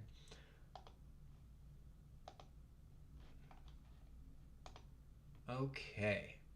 They got my man Gavashelishvili going into the cage now. Got both of our... That dude is a jacked flyweight. That dude has massive shoulders. I definitely got Gavashelishvili. Oh, the Tapology's got him too. Yeah, I'm going with Gava. I'm going with Gava-Gava-Goo. Let me see if I can actually... If all of those letters actually fit. Hold on. Gavashelishvili.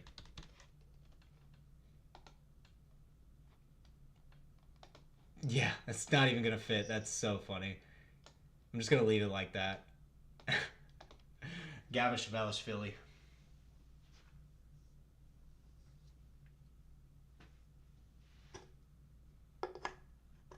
How many syllables? Gavashelishvili. 6 syllables. God, dude. My brain. My entire name is only. I'm talking first, middle, and last name is only 3 syllables in total. Swear to God. Swear to God. First, middle, and last, all just 1 syllable. Isn't that crazy? That's just me, though. Sorry. That was a little too personal. Alrighty. They got both of our fighters getting announced now. I'm scanning the fight on Fight Pass to check. Yeah, please. Please, my friend. Let me see. Let me search.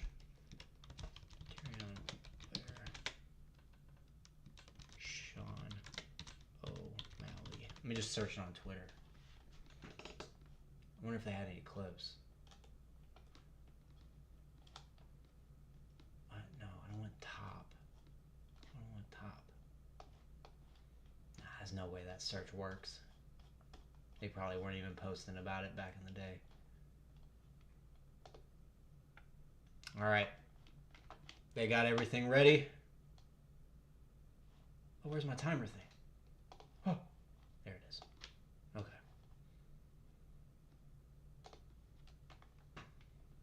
Okay, 26-year-old versus 31.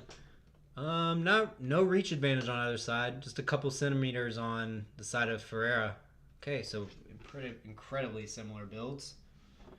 But Gava, holy fuck, the muscle composition on Gava is obvious that someone cut more weight than the other. All right, round one. I'm like a couple seconds off. Apologies. Okay, good jab from Ferreira early. Also, Boris is coached by the best coach in the Balkans. Nemanja, he's built some dark horses for show. The gym's name. Oh, damn. Oh, damn. Okay. I see. Oh, good knee from Ferreira there in the clinch. Pushes off Gava. Good inside kick from Ferreira. Good jab to the body from Ferreira. He's staying long. Gava with a good lead kick to the body.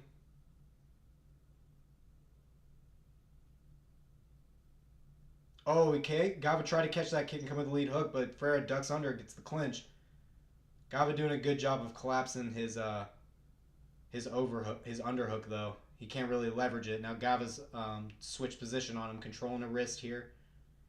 2-on-1 on the wrist with the overhook. His fight end with submission. Okay. Let's see. We will see. Okay, timeout real quick. What are we doing here? What happened? Was it a knee to the dick? Oh no, eye poke.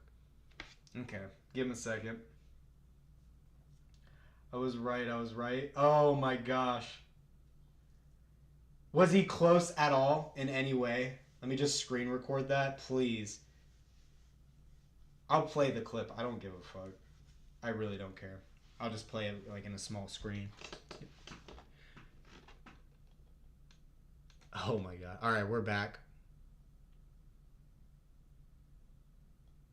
Oh my god, my clock is off by like 8 seconds. They kept the clock going. Alright, Gava with a lead head kick. It's actually 3-14, 3-13. Oh my god, they exchanged big hooks. Ferreira doing a good job of ducking under the hooks of Gava and landing to the body.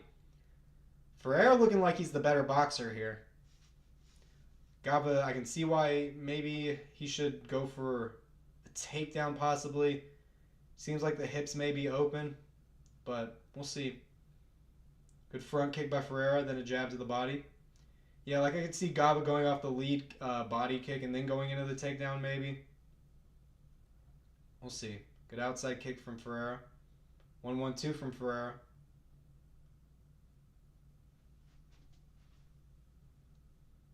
Both men in the middle. Gava trying to feint with his jab, but I don't think he's got the distance to do it. Oh, good calf kick from Gava there. Got a little off balance. Oh, tried to time that offbeat lead hook. Good job by Gava. Ducks under the overhand. Lands a couple shots. Gava gets out of the way of that one too. Okay. Gava's starting to settle in a bit. Oh, good feints from Ferreira. Ooh, okay. Gava tries to go for the spin kick after he thought he wobbled him. He just misses hooking the leg, so where his base was too solid, he shucks off, but everything else was locked, sending into it. Okay, yeah, I'll definitely play that in between rounds. I kind of want to see it. Okay, now they're in the clinch. Gava tries to break and throw a heavy hook. Does not land. Or an elbow. I couldn't tell. Both men back in the middle. Good jab, right? Oh, okay. But Gava coming back with a good counter hook. Gava's doing a good job of blocking the shot. Blocking, kind of rolling with that shot, coming back with the hook. Definitely playing it really well. Oh, good 2-3-2 from Ferreira. Then a front kick. Ooh, lead head kick misses from Gava. Ferreira tries to take him down, but Gava scrambles really well. Ferreira throws him off the front headlock. A lot of good moves from both these guys. Oh, good straight into the takedown from Gava. Ferreira sprawls it beautifully. Good round from Ferreira. I definitely would probably give him this round so far.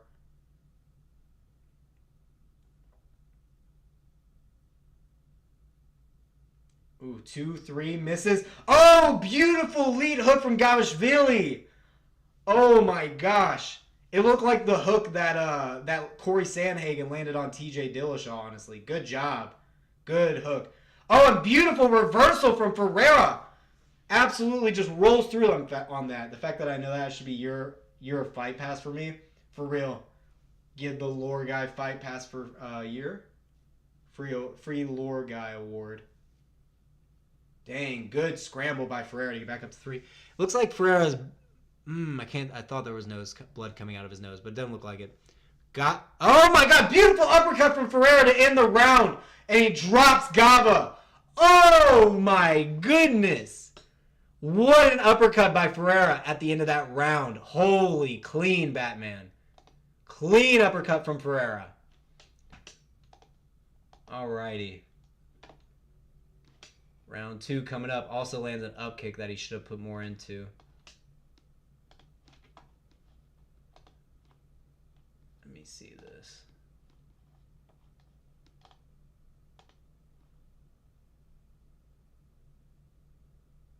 Okay. That was oh my god. He like, did he have his figure 4 in row? He had the figure 4 in. Oh yeah, the figure 4 didn't land right. Oh man. Yeah, his legs were reversed. And as soon as he tried to fix it, that's when he slipped out. That's crazy. Not bad. Not a bad attempt, you know? That was pretty cool. Alright, round 2. Yeah, it was not a bad attempt at all. I'll give that attempt a 6 out of 10. It's a solid 6 out of 10 attempt. For not being like a jiu-jitsu specialist or anything, not bad. Alrighty. Round 2, both men meet in the middle. Forgot to mention that Rakic moved to the gym that I mentioned previously. Ooh, that is a stacked gym. Bro, Rakic is so goddamn skilled and has had such bad fucking luck. Oh my god. Ferreira lands a good jab to the body. Good out. Ooh, good little... Was that a little spin kick to the calf by Ferreira? And then Gava tries to hunt him down. Doesn't quite get him. Good body kick by Gava. Bad coaching, you'd say? Fair. Fair. Outside kick from Ferreira. Hold on. My cat is yelling at me. No. Okay. Also, he goes for like 3 anacondas in that fight, so maybe we're all just taken away by his jiu-jitsu because he's just be knocking dudes out before he has to go for shit. Yeah, and there's just so much risk to going for those submissions, you know? It killed him against Ankalaev for sure. He initiated grappling against Jan too. Yeah, it's funny because he initiated grappling in that Jan fight. The first time was whenever he tried to get that fancy takedown where you like shuffle into him, and like trip them with their top side of their body, like using your arm, and they like flip over your leg. Because Jan hit him with that takedown and he wanted to hit it back. And then he went for that double leg, which was a really good double leg, to be fair. Yeah, the leg sweep. There's like a Japanese fucking name for it that I do not remember. Oh, good leaping lead hook from Gava. Misses that spin kick. Gava putting the gas a little bit on him. Good lead hook and then a rear hook from Gava. Ferreira. Still working though. Moving forward. Oh, good rear hook from Gava. Blocks those return shots from Ferreira. He hit Terry and Ware with a mean double leg I saw too. Dang, man. O'Malley was really trying to be an MMA fighter back in the day.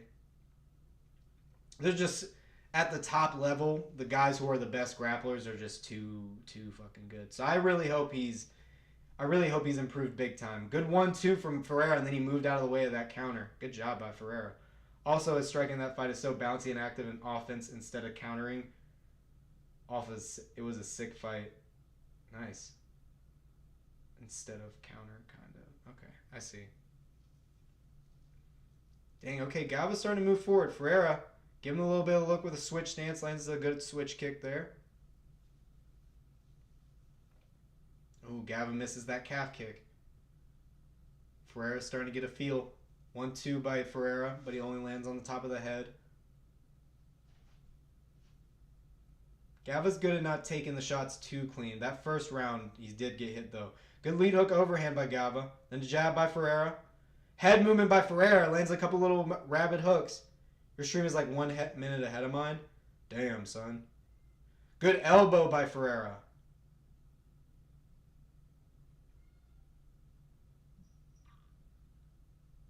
Ooh, good leaping hook by Gava.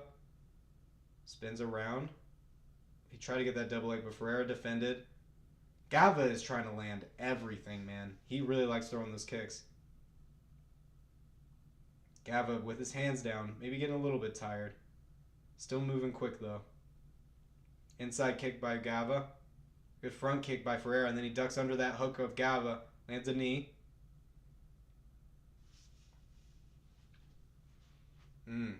Okay. Kind of looking at each other a bit. In the middle of the octagon. A little tentative with 1 minute left. Yeah, Gava not sure what to enter with at this point because Ferreira's got great movement. Very hard to hit. Hit clean at least. Good outside kick from Ferreira. Gava didn't like that. He's trying to move in. Missed his own. Oh, good overhand by Ferreira. Gava tries to go in for the takedown, but Ferreira stuffs it.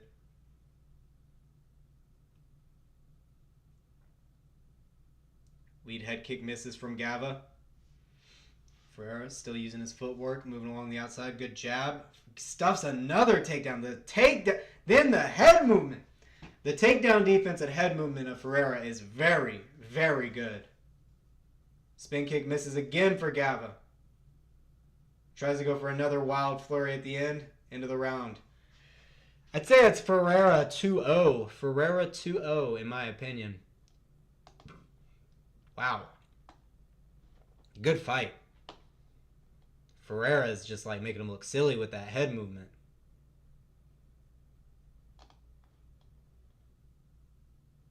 Just landing those shots at... Ooh, that jumping teep to the body. And then a 2-3 to the body. And then a rear hook up top. What a nasty combo.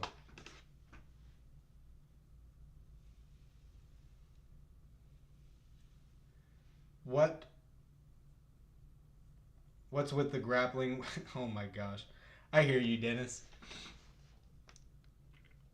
Gava is having a tough time, though. To be fair, Gava is trying to throw everything. He's throwing head kicks, he's throwing body, he's throwing spinning kicks, and he's trying to grapple. So to be fair, Gava is like, he's doing everything. So we can't just say he's just trying to grapple. He's trying to hit everything. So I'd say that's more like Toniste. I think Toniste is uh-oh. What happened? Okay, they're just wiping him down. Okay. Round 3 coming up.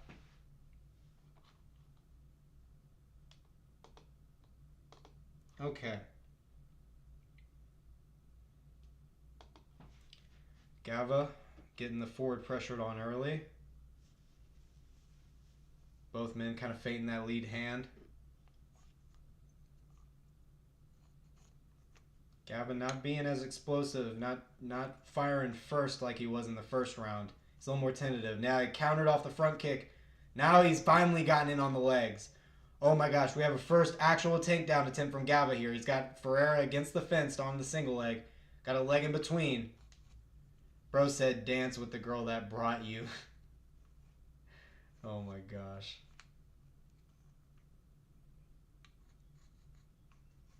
Uh-oh. Oh, okay. Ferreira tries to go for the hip toss across the body. Messes it up and gives his back, but he comes out the back door. Just say what you got. Just say do what got you to the dance. Gava grappling is God. Or is good, I imagine, is what you meant to say. Understandable. Okay. Good grappling from Gava here. Nice. Okay, he's got that. He got him down for a second there, but he's using a lot of energy. Ferreira gets back up to his feet. Double underhooks from Gava here. No, it's godlike. Yeah, sorry. He was right the first time. It is godlike. All right, Gava's still trying to work a high crotch here. This guy's stepping in between. Oh, good job. He's got him down. Ferreira's already trying to build his base back up, but Gava's collecting the legs. Gava's got to hope he's won that second round or he needs a finish here. But I don't think he... I think it's 2-0 Ferreira. Ferreira looks like he's cut open above the eyebrow. Gava's still trying to figure out how to get his hips above Ferreira's here. He's having trouble closing the rest of the distance. Ferreira's starting to build his base back up a bit.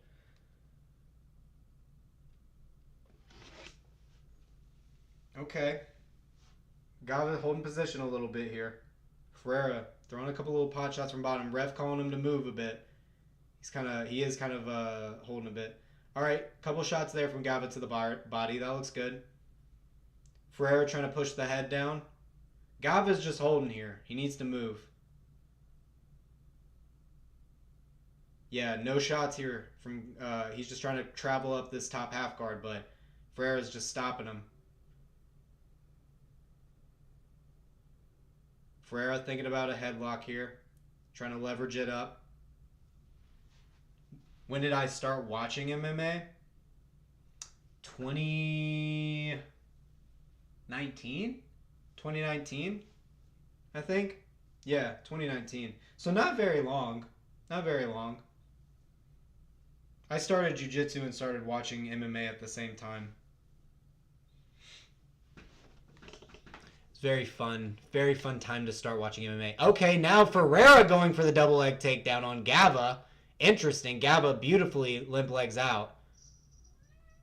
All right, good leaping left hook from Gava. Then a rear hook, steps back out of range. Mine was Jones versus Gone. Got me into the sport forever. You're hilarious, Ben. You are hilarious. My favorite fight of all time is Jones versus Gone. JK's was actually Robert Whittaker versus Romero. That's an amazing one to get you into the sport, especially as an Australian. Oh my God, bet you're like injected into my veins. That's a great one. Great series. All right, Gava. It's got Ferreira along the outside of the fence, but Ferreira is doing a good job of making it hard for Gava to enter. Good feints with the rear leg from Ferreira. Gava trying to get his kicks through. Leaping left hook again from Gava. Ferreira thinks about going under for a takedown, but Gava stuffs it. Pushes Ferreira up to the cage. Knee to the thigh from Gava. He needs to think about landing big shots. Ferreira is winning. Oh yeah. I think so too. I think Ferreira is definitely gonna win at 29-28 from the first and second round at least. Gava probably won this round. Probably. I don't even know. Okay. Good shots from Ferreira with his back to the cage. Good knee. And a couple body shots. Gava tries to drop to a single. And that's the end of the fight. Both men hold their hands up, but I became an every week fan after Zabit and Kyle Bochniak. I watched it like 6 times fully that day. Dude, that was a great fight. Damn. Zabit fights are damn good.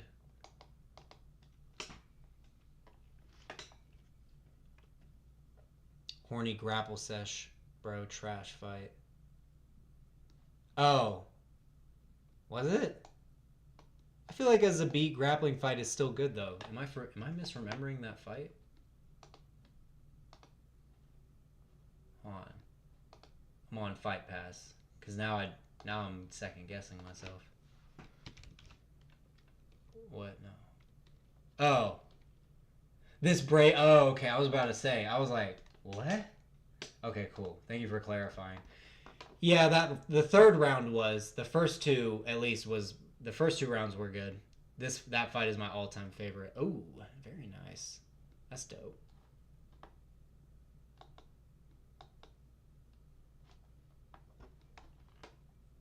Yeah, I think this is easy decision for Marciano Ferreira here.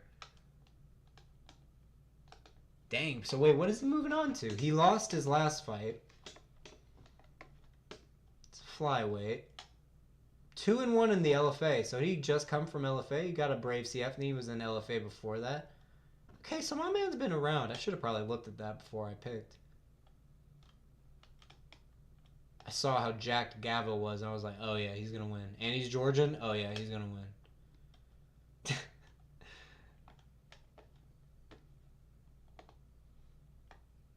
I'm an expert picker, guys. Okay. They're gonna call a decision here in a second. Oh, both dudes are taking a picture with their flags and stuff. Another bro moment. Certified bro moment. Call this bro CF instead of brave CF. 4 more fights. Ooh, we got the women's MMA fight at 115. Then we got the heavyweight fight. Let's go. Oh, we're almost to the heavyweight fight, boys. Bryce Mitchell versus Emmett be the fights that bring me back in, though. Oh, man. I'm not even talking about just because it's Bryce Mitchell. I don't care. Dude, that image of Josh Emmett screaming over Bryce Mitchell's body, dude, it's one of the most manly things of all time. It's like one of the most manly things of all time. Yeah, Ferreira won. Ferreira got the dub. Do you have a fight you remember from that era? Oh, from like when I was first. Oh, it's got to be Dustin Poirier, Dan Hooker. Dustin Poirier, Dan Hooker probably is my favorite fight of all time. I'd say Dustin Poirier, Dan Hooker is probably... I don't know if that's from 2019. I don't think it is. I think it's 2020, if anything. But it's at least from that era. Let me look up when that was. Oh, wait. I have Tapology on the other screen. Why am I doing it there? Let me look it up. Dustin. The fact that Poirier isn't the top result. Ooh, I went way too far, didn't I? There it is. 2020, yeah, it's 2020. So a year later, but yeah, it's Dan Hooker. It's definitely Dan Hooker. Dustin Poirier. Yes, it was a crime against humanity for no crowd to be there. But the sound of the shots in the Poirier-Dan Hooker fight. Those, he calls them pistol whips. Those shots that he landed on Dan Hooker when his back was to the fence and he cupped Dan's hand and went, bah, bah. Those shots, wet slaps of power to the chins, yeah. Yeah, that fight and then the Tony Ferguson-Gaethje fight probably had the most insane sounds of punches being thrown with no audience. Those two. The Justin Gaethje, Tony Ferguson one will forever haunt my dreams. The sounds of Tony Ferguson's head being hit. That was hard to watch. That was a bad one. Whoo-wee. But yeah, I definitely Poirier, Dan Hooker. But from 2019, hold on, let me check on a card that was Let me check on a card, because then I can tell you what actually is like from the 2019 era. Let me just check when it was. Like, what was probably the most memorable one of 2019. Let me see. Yeah, that's what I thought. So the card that was definitely the most memorable card was definitely the John Jones, Thiago Santos, Amanda Nunes, Holly Holm, Ben Askren, Jorge Masvidal card. That card was absolutely amazing. That was a fantastic card. These two, John Jones, Thiago Santos, had a war. That was a great fight. Amanda Nunes head kick KO'd Holly Holmes. That was crazy. Jorge flying kneed Ben Askren. Jan KO'd Luke Rockhold. No one gives a fuck about me. Michael Chiesa, Diego Sanchez. And then the undercard was also like a great card. Yeah, that main card, dude, that was memorable as fuck. Oh, I love that card. But yeah, what did you say? That was the first pay-per-view I paid for. I had money on Tony. I had no idea who Gaethje barely was. I was like, oh my god, I'm about to watch some dude die in a hospital for brain hemorrhages. Yeah, that was probably traumatic for you to watch. You were like, oh, Tony's fucking got this in the bag, bro. Yo, that was probably so depressing. Then Fight Island happened. Usman the foot stomp god. Yeah, we found out how OP foot stomps were. Those top 4 fights are just high octane. Yeah, dude, that card was, whew, that card was good. And I was watching that one at a college party in an apartment, and there were so many people. And my friend Tyler, he, from the Jorge Masvidal fight up, actually from the Luke Rockhold fight up, he bet money with people at the party, and he lost every single bet. He lost every single bet. Oh my god, it was so funny to watch. It was super funny to watch. Yeah, and then being in a crowded room in an apartment full of people who all see the Ben Askren, Jorge Masvidal knee all at once. That was crazy. Max got robbed from Volk low-key in the second fight. Good insight into gambling on MMA, big time. Especially when you cannot bet on MMA when you're drinking. You just cannot. It is the worst idea to ever do. But it's fun. Also, Max got robbed from Volk low-key in the second fight for sure. It's insane. It's crazy that he probably got robbed in the second one, but it makes it even more impressive how badly Volk beat him in the third fight. Like he put a hurting on Max in that third fight. That was crazy. Okay. True, the only time I've seen a room go completely up and jumping was Adesanya Pereira 2 in a crowded ass bar. That's an equally amazing, equally crazy moment. Equally insane. Oh my god, Dennis, you are a wild boy. You are a wild boy. These are Eastern European women, brother. These women are built different, Dennis. Okay? These women hardly even have souls. They're probably psychos. Probably beat up people a lot.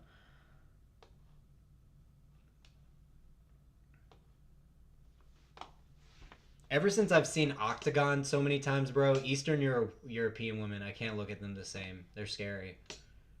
They're terrifying, bro. Monika Kučinič, because they both have the accent over it, so it's probably Kučinič. Oh, and it's another Georgian, Sofia Bagishvili, another Vili. Another Vili from the Republic of... I didn't realize it was the Republic of Georgia. I thought it was just Georgia. How do you... I wish I knew how to say it. Tbilisi? Sonova, Slovenia?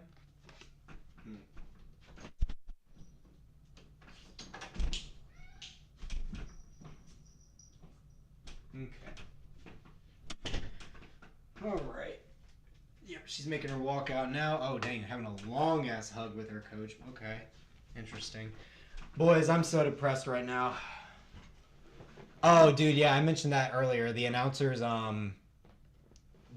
purple suit. The guy, yeah, it's pretty insane. It's pretty nuts, actually. They got their uncle at the cookout announcing these fights. His voice is pretty good, though. He does have a pretty good voice, and he does get pretty hype. I will give him that. I'll give him that. The fit is questionable.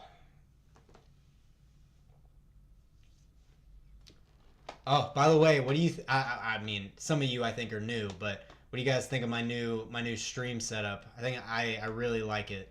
I really, really like it. And whenever, because I'm not gonna show for UFC streams, I'm not gonna show this.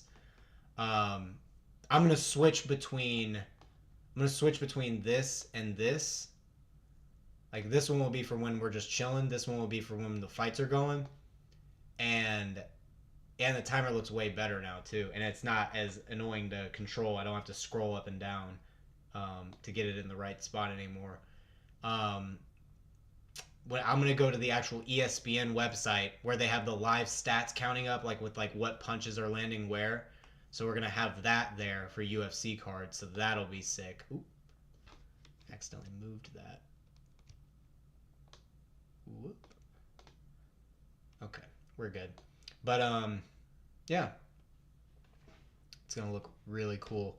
If I had the ESPN website up, I could show you, but I don't want to do that. Yeah, way more visibly digestible. It looked way, with the other way, it looked way jumbled. Now it feels way more organized. I like it a lot more. Okay. They're announcing the red corner now. We will be getting into the fight here soon.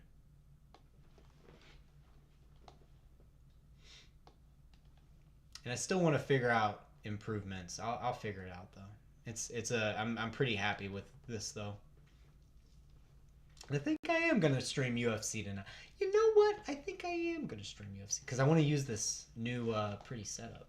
I want to see like the live stats going while I'm streaming and see how to date up to like how in step like with the stats updating it is for the timer I have for the fight going, and see if it like stays kind of accurate throughout the fight. He's got a tacky gold watch with a purple suit. Well, I guess gold and purple do match. Like you do usually do gold with purple, right? God, it is super tacky though. It's super tacky. Oof, man. 4 and 5 in our last. Oof. Looks like our Georgian friend may lose to the Slovenian home countryman. Okay. Coming out in the center of the cage, Kučinič, rather, getting out with the jab.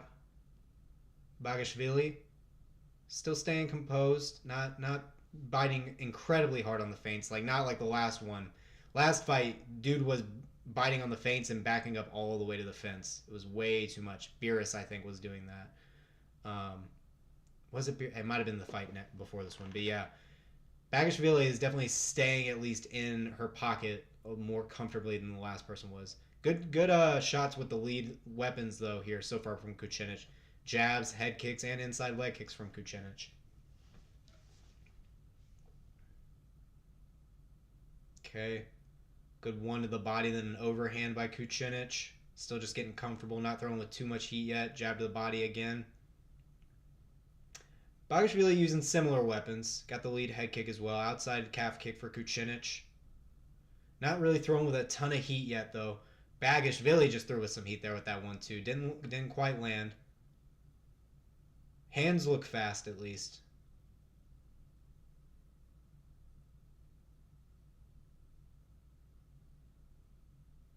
Okay. Jab by Kučinič again. Front kicks misses from Bagishvili. Oh, good jab uppercut by Kučinič. There we go.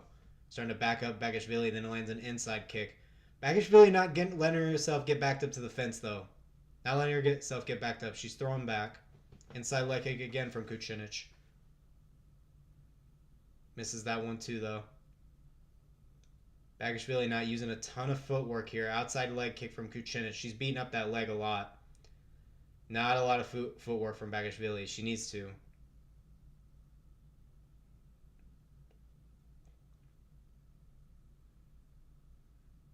Bagishvili just standing in front of her. Another outside leg kick from Kučinič.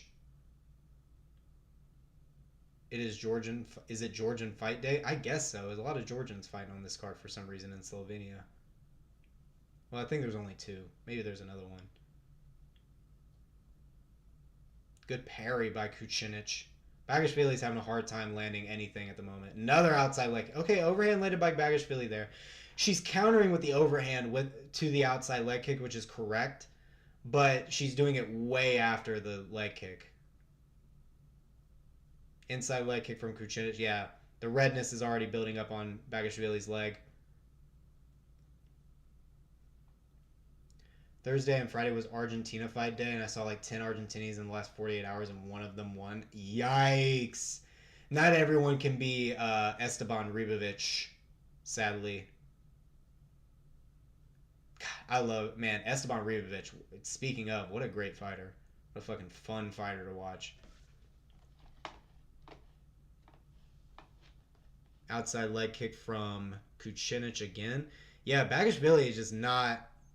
Okay, there we go. Overhand into the single, but Kučinič stuffs it. Oh, big hooks as they break, though, from Bagishvili. A lot of hooks landed from Bagishvili as they break off that clinch. That was a good risk to take. Good job on her. All right, she's starting to see those kicks a little bit better. She avoids that one. She needs to just keep doing that, though. Keep doing the Marab tactic. Go for the takedown, break, clinch, throw hooks, repeat. Inside leg kick from Kučinič.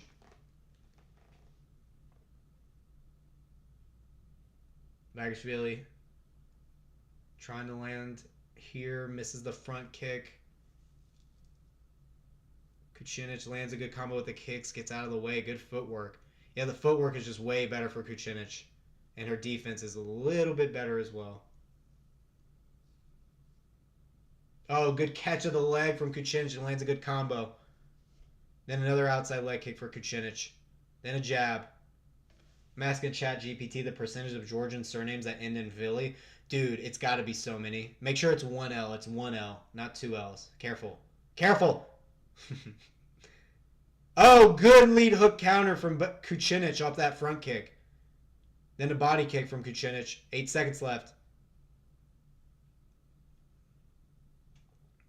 Rear hook for Kučinič to end the round, then a straight. Ducks out of the way of the return shot, and then lands again to end the round. Man, Kučinič looking good on the feet here. Yeah, Slovenia looking to get a win here. Because what is the Slovenian record so far? What do we got? Slovenia won. Wait. I need to make sure I'm saying the right flag. So that's the Slovenian flag. So okay, Slovenia is 1-2. Slovenia is 2-2 right now. Okay, yeah, so they can get back in the positive here. Still have time. Okay. Yeah, Georgia. Yeah, this is their last Georgian. Just these two. All right, round 2. Then we got our heavyweight fight after this one. Oh, I'm so excited. Excited to see some heavyweights throw down. They both look like round 1 finishers too. It's gonna be good. It's gonna be good. It's gonna be good. Okay. Ref's got him ready. Round start. Here we go. Kučinič working that angle outside the jab of Bagishvili. Just constantly moving to that outside angle. Really good job. Inside leg kick again for Kučinič. And because she's moving to that outside angle from the jab. Oh, beautiful job from Bagishvili to use some good footwork there. Lands the outside kick, moves to the angle, then lands some shots and goes for the takedown, lands a couple more. That's what she needs to be doing. That was good footwork by Bagishvili there. Because she sees that Kučinič is constantly trying to move to her outside. She adjusted, but maybe a little too late. We'll see. Georgian surname history lore. Okay, here it goes, Ben. Here it goes. What's ChatGPT giving us? Inside leg kick from Kučinič. I'm interested. I'm excited to find out. Okay. I already sent it. Oh boy. Would you send it to me on the gram? Oh boy. Inside leg. Man, Kučinič just eating up that leg. Actually liked learning that fact. Where'd you send it to me on?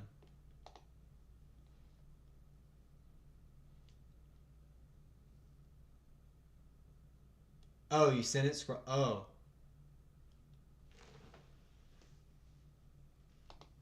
What? I don't see it for some reason. Oh, okay. I see now. Okay. It's not Vili, apparently it's the Shvili directly translated to child of, and there's a saying, a good guess, it's about 50%. Damn, that's hilarious. So they all just got child of at the end of their name. That's crazy. Oh, that's so crazy. So really his name is Davalish. Davale. It's really like Davale. But then Shvili is added on at the end. Interesting. Interesting. Damn. We getting educated in here.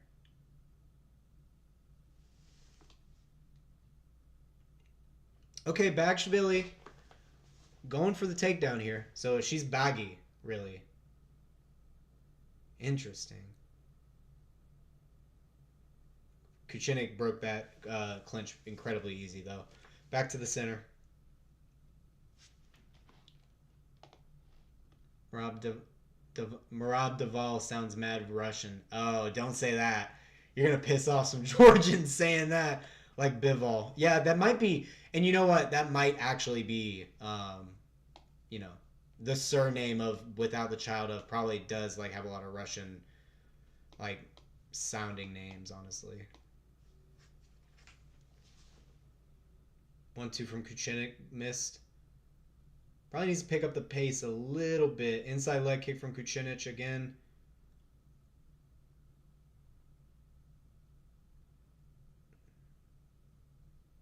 Still working to that outside angle. Good job by Kučinič, though, to meet her with a lead hook. Or by Bagishvili, rather. Again, Kučinič trying to move to that outside angle. Misses the jab. Bagishvili looking a lot better this round, though. Let me figure out what Magomedov translates to. I don't know. It's a good question. There's a lot of people with that one. Ooh, good jab, head kick. And then a 1-2-1 from Kučinič lands. Beautiful. 1 minute left.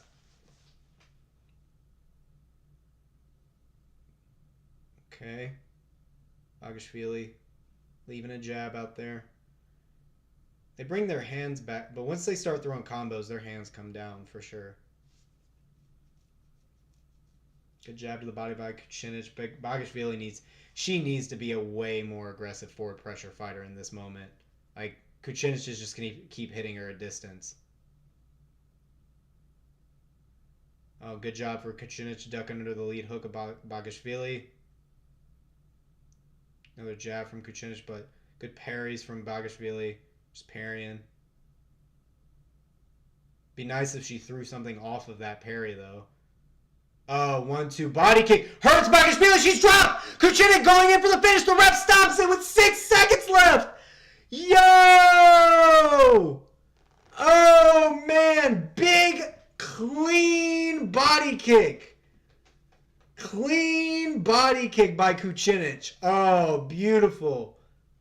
Landed off the stance switch, too. Yeah, I'm sorry, Ben. I know that spoiled for you. That was an excellent body kick. Right when the timer was running out, too. Right on time.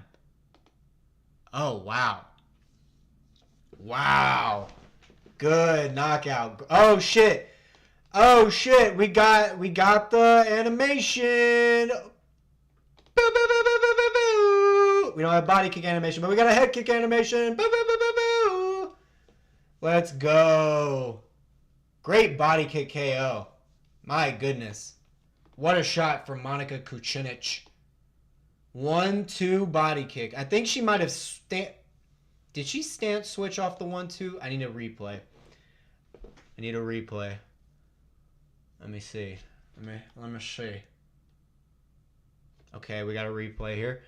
So it was a 1-2. Yeah, one. Oh, wait. 1-2. Yep. Okay. She didn't switch stance off the 2. She won, rear hooked, then stepped up, had her hip loaded, then threw the lead, like the lead body kick. That was a really good one. Really good one. Because she backed out of distance because of the rear hook, so she stepped up into the lead body kick. Great shot from Kučinič. Great shot. Imagine folding to a body shot while crumbling to the ground. You hear the 10-second claps. Oh, dude, that might have landed like right when the 10-second clap happened. Damn, son, that sucks. That sucks. Dang, great knockout. Great knockout. Dang, we get to watch the heavyweights next. Let's go. Let's freaking go.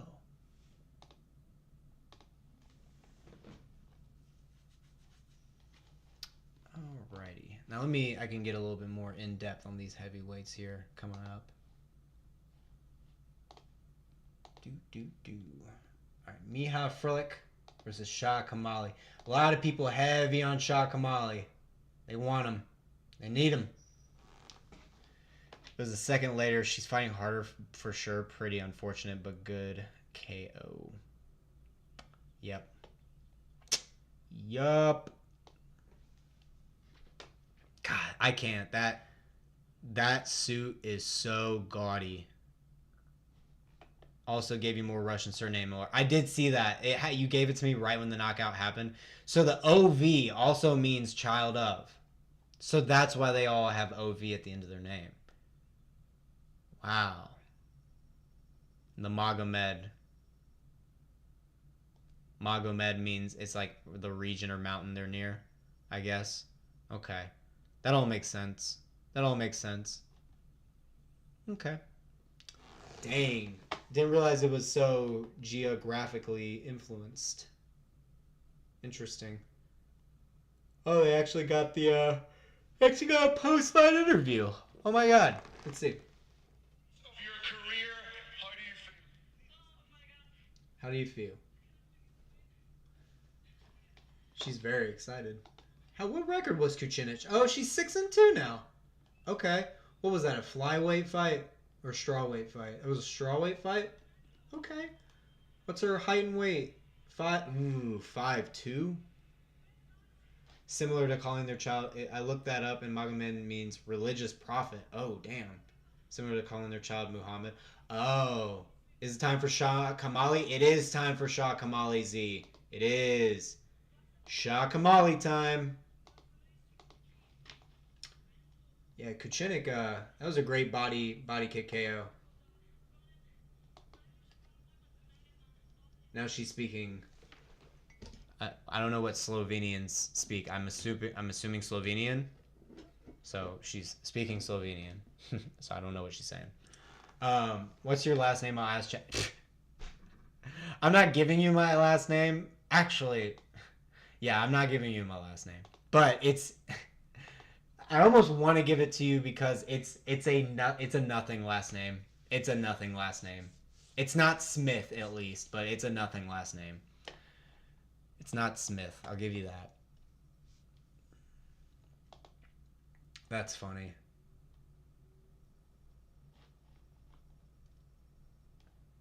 Yeah, no, my name, like I said earlier, my full name, first, middle, and last name, in total is 3 syllables. In total. It's you know how when you graduate high school or whatever it's called for you guys, you have like the graduation ceremony of the list of all the names. Mine was the smallest out of everybody's like name. It was the smallest one. John Bill Sam. You're John Bill Sam. I'm just gonna change the channel name to John Bill Sam's Dojo. That's good. Nice. What's up, guys? It's John Bill Sam here. Oh, it's too funny. Alright, so heavy predictions of KO on the Frlic side. Kamali, but they have a little bit more decision pegged on him. Interesting. 235 pounds for Frlic. So he might have, I get called Mr. Maker. Is it Maker, like M-A-H-K-E-R, or Maker, like M-A-Y-K-E-R? Is it Maker or Mocker? Or in your case, Maker? No, I'm kidding. That was a terrible Australian accent. Oh my god. Forget I did that. Maker. Okay. So, Shah Kamali, 4-0. Had a bit of AMI experience. Oh, perfect AMI experience, actually. I didn't even check that. Beat a 4-0 guy in the AMI. Retired him after round 1. Armin guillotine. Counter left. 100% finish streak in the AMIs and pros. Whew. Oh my gosh, dude, these heavyweights look huge. His last weigh-in. Oh, he's not a big heavyweight either. Oh, he's more of like a light heavyweight. 216. Ooh. That makes it way more interesting. Because I thought he was going to be like heavier. So wait, did he weigh in at heavyweight for all these? What? So he no light heavy. Does he not want to cut those 11 pounds? I mean, that's not bad. He could be a light heavyweight, but I guess he has more success at heavyweight. Because this guy, actually, looking at this picture, this guy looks massive. This guy looks way bigger than him. Right? Am I wrong here? Because he looks big compared to him. I know there's a little bit of a distortion thing going on here, like with the angle, but that's crazy to me. So must be a weird amount of power in the hands of Shah. Fighting out of the UK from Bangladesh. Then we got our Slovenian hometown hero. So okay. A little bit more mixed on the AME scene, but something to note, he only lost by decision on the AME scene, so that's interesting. And lost against guys with a bit of experience in the beginning. Beat guys with a bit of experience later. But since his pro debut, he's good to go. He had a draw? Damn. Okay. Round 1 finish. Round 1 finish. Round 1 finish. Round 1 finish. It's 37 seconds. And what was the speed? Damn, dude. Shah, Kamali is hairy as fuck. How fast were Shah's? Were they all in a... No, they were over a minute. See, I don't like under minute finishes. That means you didn't take a ton of damage. It's big difference to see on TV and real. Oh, I bet. I've been to 2 UFC cards. Been to Dos Santos versus Blades, and then I went to the card that it was in Charlotte. Brian Battle was hometown fight, and he knocked out Gabe Green, I think. Who was the main event? Oh my god, who was the main event? Oh my god, Shah Kamali's keys to victory on the broadcast, it said smish to the ground, SMESH. Give me a fucking break. I'm gonna have to look up the event. I forgot who headlined that, because Ian Gary was on it too, and that was cool. He got a knockout as well. What was the card? Rosenstrike versus Almeida, and then Almeida just disappointingly... Oh, no, it wasn't. He rear naked choked him. Never mind. I thought that was thinking of Derek Lewis. Oh, and that's when we saw the weird... Dude, I got to see the Johnny Walker, Anthony Smith, you're attacking my family thing in person. No. Z, it hasn't started yet. They're making their walkouts now. Miha Frlic is making his walkout now. So we're just talking shit. Yeah, dude, I got to see Anthony Smith say Johnny Walker was attacking his family in person. And I got to watch Ian Gary knock out D-Rod. Got to watch Carlos Oberg knock out Ihor Peteria. The Alex Morona Tim Means fight was dope. Yeah, this was a cool night. And Brian Battle was on the undercard, dog. It was sick. Got to see Jessica Rose Clark's fine ass in person. Damn, dude. This is a great card. Matt Brown, Kalen, Court McGee. What a great card. This shit was so dope.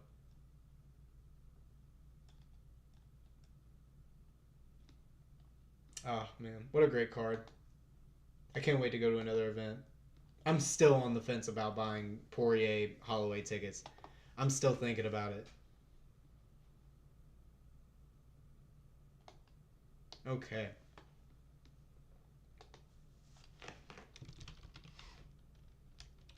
Alrighty then. Let me fix my round counter. We got both guys in the cage. So Matt Frilic's keys to victory: mixes boxing and kickboxing with takedown attempts, implement relentless striking on the ground, cage control. Fair. Probably pretty cheap. I know, don't they get cheaper though the closer to the event you get to, right? Because at that point they're trying to sell the tickets. Or is it the opposite, Ben? I can't remember what it is. I can't remember if you want cheaper, you should wait, or if you should buy early. I can't remember. Either way, round 1 is coming up. and we got both guys in the cage getting their announcements out. Shah Kamali looks like a terrifying dude. That dude looks massive. I would prefer heavyweights that are 220 and look in shape than the heavyweights we get in the UFC. No offense. I was joking. Every time I've looked and considered, I've just not done it.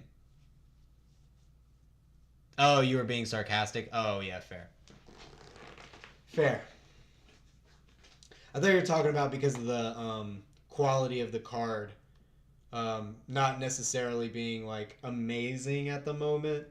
Besides the main and co-main. Even the co-main's a little poopy right now. But, yeah. Hopefully they get some more good fights on that card. Yeah, maybe should have made that more obvious. It's all good. I don't care. If I miss a joke, I miss a joke.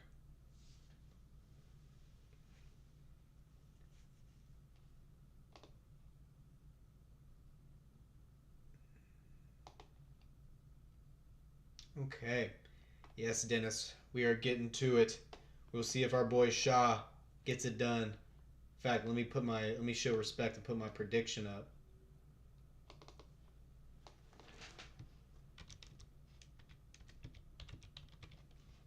Okay, our Bangladeshi hero come to save the day. We'll see. Yeah, definitely 10 centimeters of height and a good bit of reach on the side of Kamali. Let's see. Round 1. Kamali moving in. Got a pretty wide stance, does Kamali. Moving to that outside angle on the jab hand. Frlic feinting that front leg. Kamali kind of just getting him a little comfortable here. Little calf kick from both men. Both men land.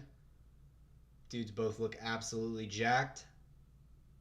Inside leg kick from Kamali. Then he switches stance to southpaw. Good head kick from Kamali. Then he closes in with double unders. Really good job from Kamali so far to close distance. Frlic digs an underhook. A couple knees from Kamali. Frlic goes into the single leg from this body lock. Oh, he fails his inside trip though. He trips. He falls over on himself. But Kamali might have made a mistake. Frlic still working on this single leg. Kamali maybe falling over the top of him. Oh, now it's Frlic in on the body lock here. Oh, blatant cage grab from Kamali. Big cage grab from Kamali. Frlic still gets the takedown. Wraps the legs. Kamali trying to hit a switch here. Frlic collects both legs though. Looking good for Frlic. Yep, he gets his butt off the fence. Nice.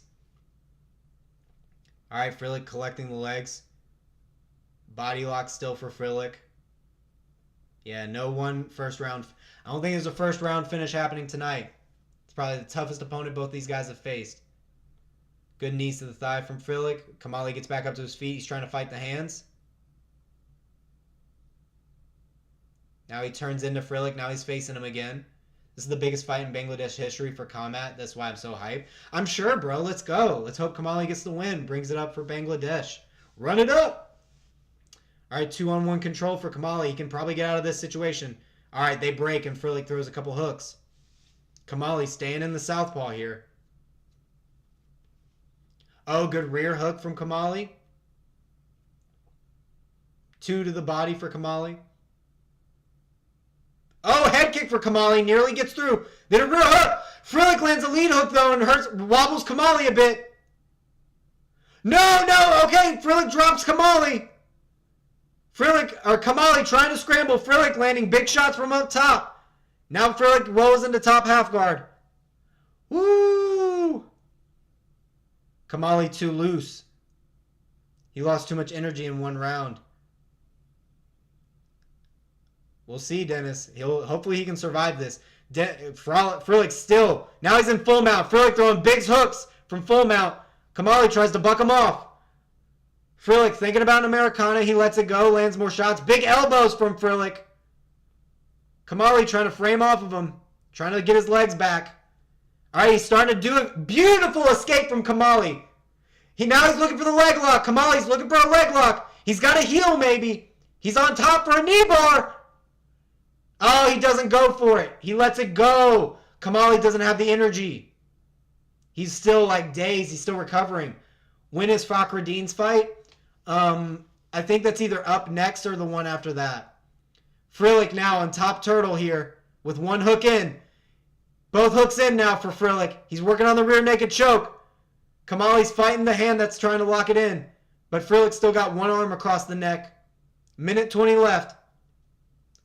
Kamali's got to make it out of this round. Oh, man. Kamali has got to make it out of this round. Frlic gives up on the choke here. He's still got back control. Kamali's cut open. Either that or he's got a bloody nose. Okay, he gets out of the back control. Gets back to turtle. Frlic working on these hammer fists. Good hooks from the top turtle from Frlic. Kamali's starting to get back to his feet here. Frlic just throwing him back down. Let's go for a second. Oh, just ragdolls Kamali back down to the ground. Good elbow by Frlic. Controlling a wrist here on the top turtle. Oh, man. Frlic just standing over Kamali menacingly. Now he's throwing shots from the open guard. Throws Kamali's legs to side into side control. Kamali turtling again. Southwest Asia has some fucking self-reflection to do. Oh, don't be mean. Don't be mean, Ben. This is Z's big moment. Predictions for the main event? I actually don't know a lot of these fighters. I'll take a look here in a second. And I'll give you a good prediction. Big hooks to end the round for Frlic. Oh, knocks down Kamali. Kamali's down on the ground. Ref is not stepping in. Ref said no. Oh, that's the end of the round. Oh, Kamali's getting back up to... Oh, Kamali hasn't gotten back up yet. For the ref... Okay. Yeah, he got back up. Corner did not help him up. Dude, that was insane. They're going to a round 2. I'm sorry, only for relatives and friends I'll censor. Fair. I just don't want to be mean to Z, but I hear you. That's funny. That was funny. I can't. That was too funny. Dude, I cannot believe we're going to round 2. Whoo. Yeah, he got saved by the clock. He got saved by the ref, dog. The ref needed to step in there. That was crazy to me. Okay. Yeah, we still got 2 fights left till Fakhreddine makes his walk. But he's the number 1 middleweight out of his region in the Middle East. And 0-1 in PFL. That's unfortunate. Tamar Thien Hamlet. 2 ground and pound finishes against okay opponents. Daniel Pereira. Oh, he lost to the great Azamat Mirzakhanov. Holy moly. So he's fought some really good competition. Did he go to decision? No, uppercut in round 1. Oh shit, we're in round 2 already. Oh shit, 450 has already gone by. Sorry, we're 446, 447. Yeah, no, Frlic immediately win. Kamali throwing big hooks on Frlic. Oh, Frlic's rocked. Kamali still throwing big uppercut from Frlic. Kamali. Uppercut, Frlic caught Kamali back. Frlic caught Kamali. The ref didn't stop it. He went limp dead. Kamali's still trying to defend here. Oh my God. I'm like 10 seconds off. I'm 10 seconds off my timer. Oh my God. Big drop by Frlic when it seemed like he was rocked and Kamali got caught bad. Oh man. Oh, there's a choke attempt here. Choke attempt. Oh no, he let it go. Very nasty half guard choke that could have been went for there. Kamali is trying to figure out a way back to his feet. Still in bottom half guard. Frlic controlling a wrist here. Oh my God. That was an insane drop. Big hooks to the side of the head from Frlic here. Kamali getting warned by the ref. He needs to move if he wants this fight to keep going. Oh my God, the trauma. Oh my goodness. Kamali still trying to get up. He's gotten to the fence, but Frlic's got one hook in. Kamali's got an underhook. He's trying to build his way back up. Oh my God, I cannot believe he fucking ate that. Dude, the UFC would have stopped that fight so long ago. Oh my God. Kamali still getting his back ridden by Frlic. Still trying to figure out a way back to his feet. Dude, this is brain damage speed run. That's I couldn't have worded it better myself. Brain damage speed run. Indeed. Oh my God, Z. You are probably going through an emotional roller coaster right now. Oh, that was blatantly to the back of the head by Frlic on that hammer fist. Oh my god. How many shots has Kamali eaten from this bottom turtle position? Holy shit. The chins on these gentlemen. Kamali almost making his way back up, but Frlic, he just stands up and stands over Kamali and keeps his hips above him always. It's really good. Two actually caught a body ragdoll drops, and the ref said he's not dead yet. He's not dead yet. Oh my lord. This is insane. I cannot believe this. If he wins, give him $2 million. Someone has to reward the potential comeback. Yeah, no, if Kamali comes back and wins this, he needs to be given a Nobel Peace Prize, to be honest. It would be the comeback of all comebacks. Holy moly. He's actually on his feet right now. Can you believe that this man is actually on his feet? Uh-oh! Frlic does a sacrifice throw! That was dangerous! And like you just said, he could gas out. Another one. See, if Frlic is starting to use sacrifice throws to get takedowns, that might be bad. That might cause some unfortunate circumstances later on. Kamali's still struggling to get back up, though. Kamali is now back on the ground. He's now back in bottom turtle. He's taking hammer fists and hooks to the side of the head. Ref's warning him. Oh, beautiful roll through. Classic turtle reversal for Kamali. Kamali is on top side control. Kamali's in top side control now.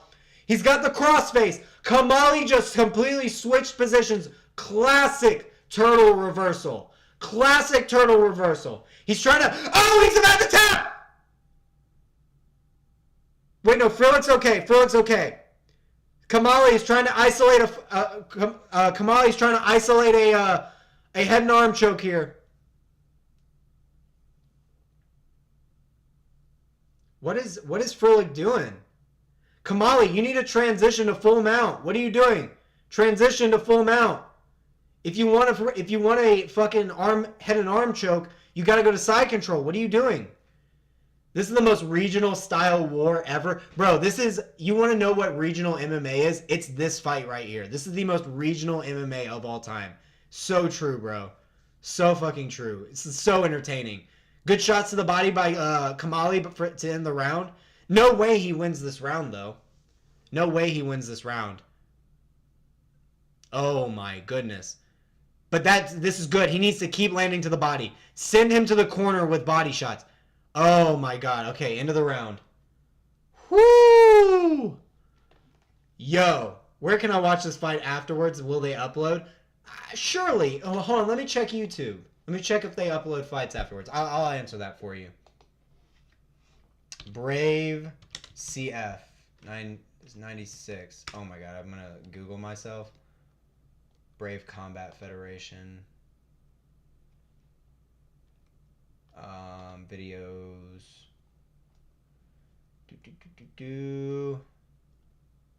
So, yeah, it looks like they upload fights later, but there's no guarantee that they'll upload that fight. There's no guarantee. It looks like it's pretty random. Yeah, they give free random full fights. This fight's incredibly entertaining, though. I could see them giving this one out for free. All right, Kamali.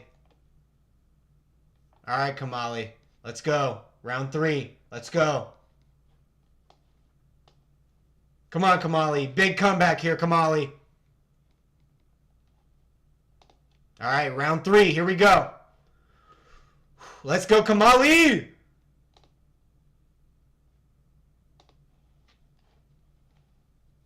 Okay, yeah, both these dudes are tired as hell in the center of the cage. Frlic tries to land a kick. Frlic gets Kamali backed up to the cage a bit. Not a good spot for Kamali. Oh, 3-2 for Kamali. Oh, Frlic lands another lead hook. Drops Kamali. Oh, yeah, ref pulled him off. Stopped it. Could not take another drop. Could not take another drop. Ref decided to step in for that one. Probably the right thing to do.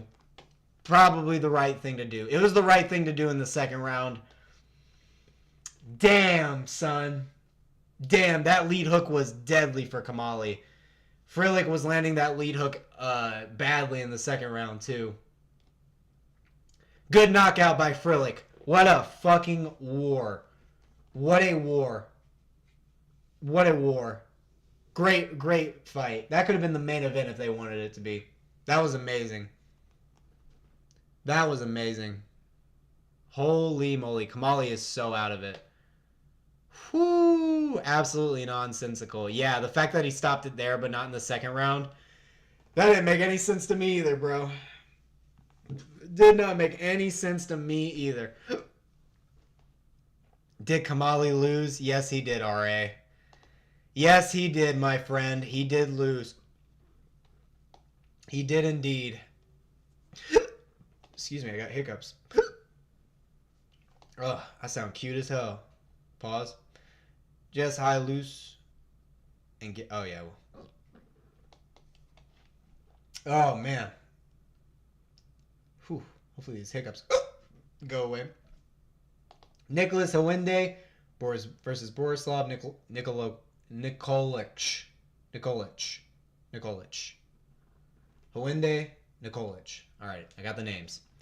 You got very hiccup sounding hiccups. Yeah, no, my hiccups don't usually sound like that either. They don't usually sound like the cartoony hiccups. That was a weird one. Dennis, you are wilding in this chat. Oh my god. Ben, Dennis might outdo you, brother. That's crazy. Nikolić. Nikolić or Nikolić? I think it's Nikolić. Alrighty. Great. Frlic, man, what a knockout. What a knockout. What a war. I am so happy with that fight. They're still recovering, both gentlemen. Okay. While they are letting both those men recover and before they read the result, okay, yeah, they got the ref in the middle now. I'm going to go feed my cats real quick. All right, I'm going to feed my cats and I will be right back, okay?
Alrighty, I'm back.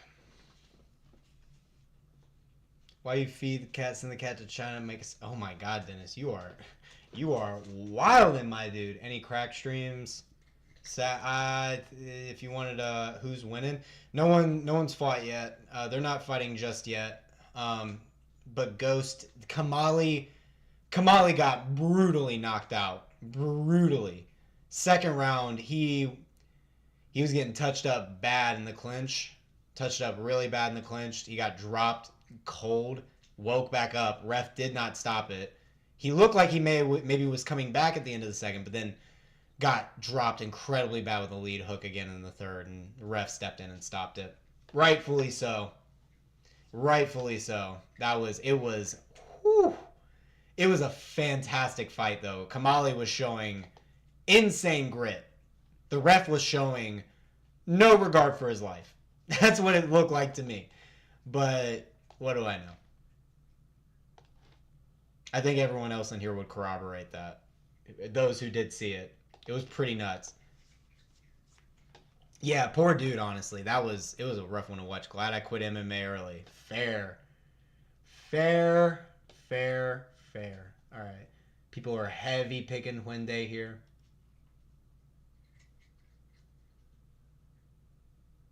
Fair enough, too. I mean, he's the bantamweight champ. 5'7" at 71-inch reach. That's great.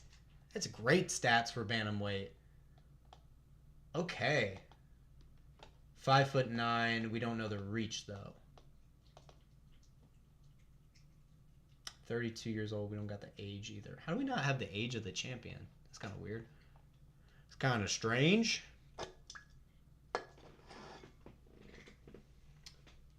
Alrighty. Oh, did someone else? Oh, thanks, Ghost. I appreciate you subbing, my man.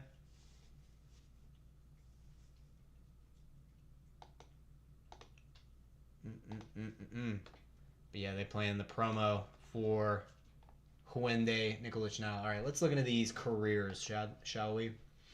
From Zimbabwe. Okay, and he's TKO.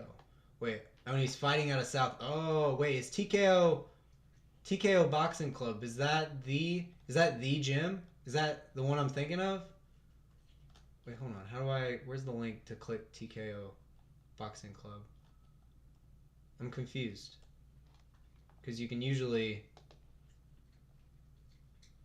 click the thing. Okay, that's weird. Hold on. Is Dricus... That's not Dricus Duplessis' gym, is it? What's his gym? No, that's Foundation. Team CIT. Oh, okay. So it's not TKO Boxing Club. Okay. Couldn't remember the gym name. I saw he was fighting out of South Africa. I was like, I didn't know which gym. Have you heard what happened to BJ? Bro, it's worse than Tito Ortiz, bro. At this point, man, yeah. I saw, what is it, 4? I think he's up to 4 arrests at this point. I don't know if there's been more since I last saw the last report. But yeah, I heard he's like attacking his mom, putting hands on her and his other family members. She put a restraining order on him, I heard. Dude, my friend tried to make a joke at me I was acting a little bit soft, but like still, like he was saying, yo, you see what BJ Penn's talking about? You think he's telling the truth? I'm like, bro, that's not funny. Like, he's gonna end up probably killing his mom. Like, I straight up said that to him, and lo and behold, this happens like literally a month later, where he's attacked his mom. And it's like, it's not funny. It's funny until he's murdered his mom. You know, it's not cool. Yeah, it's super messed up. I don't know if he's still in jail, because like he's been arrested a few times now, and obviously he's made bail, and I think it's a very small bail, like in the just $1,000, $2,000. My African brother will make it look easy. Adebayo, what's up, my man? Welcome back, Adebayo. Yeah, we were just reading up on Hwende. It looks like he's training out of South Africa. I think your African friend also has it, my friend. But I was about to check into Nikolić's record here in a second. But yeah, he's gonna either finna get locked up in it. He might end up in a behavioral health hospital. Yeah, he might 100%. He might. Yeah, that was really fucked up. And if his bail is getting posted at that low, he's gonna be posting it every time. Nikolić is from my gym, Jerry Rack. Oh, that's right. You were telling me that earlier. Let's see. Let's look through the record of Borislav. Announcers announcing our fighters now. Looks like Borislav will be making his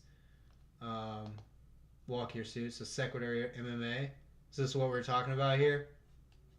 Or wait, let me scroll back up. What was the gym you said? What was it?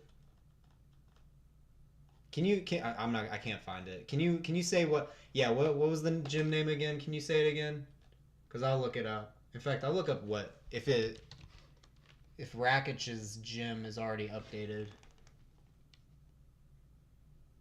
He has a CDS. Oh, CDS. So it hasn't updated on Rakic's end either, it seems. Because this isn't his gym anymore, right? Yeah. Oh, Ibo Aslan is in this gym? Dang.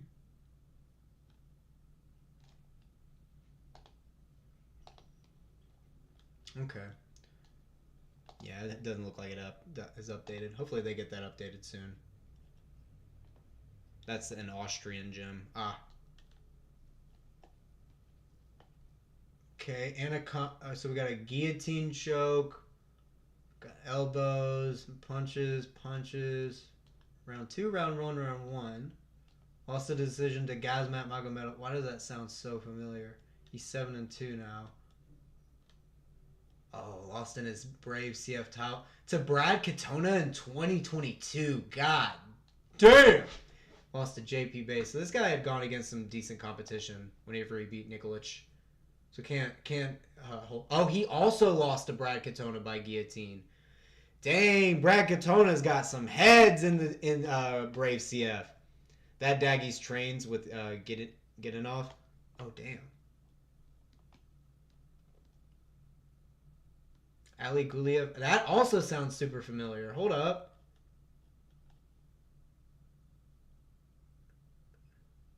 Nah, no names I recognize.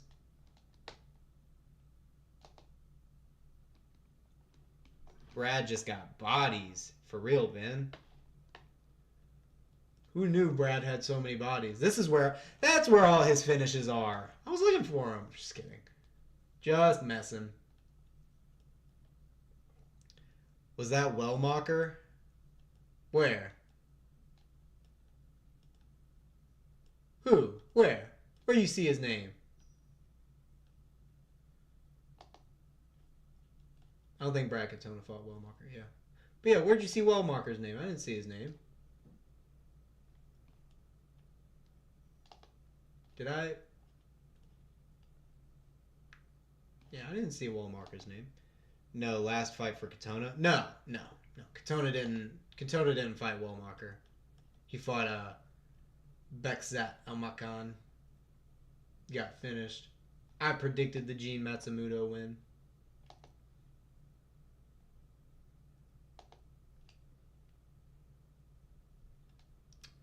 Right now, red corner's making their way out now. Let's see. 20-4. Damn, this dude was 37 at 5'4". He's fighting a 5'4" bantamweight. I can't put too much. He's in the second round too. What about this guy? 8-3. A 5'10", 72-inch reach bantamweight. Okay.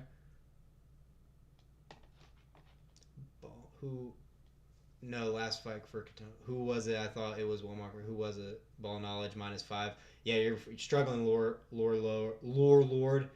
Adebayo Red One. African boy got this. African boy. Let's hope so. That's the link of the gym. I didn't see anything pop up in my chat, Ghost. I think if you post links in YouTube chat, they don't show up. If you did send me a link. Or if you sent it in some other means that I'm unaware of.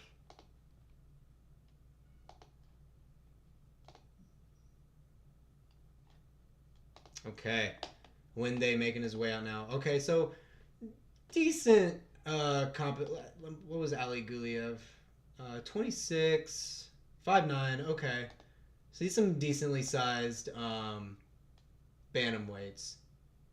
So it's not like he's seeing anything he hasn't seen before in terms of size or anything.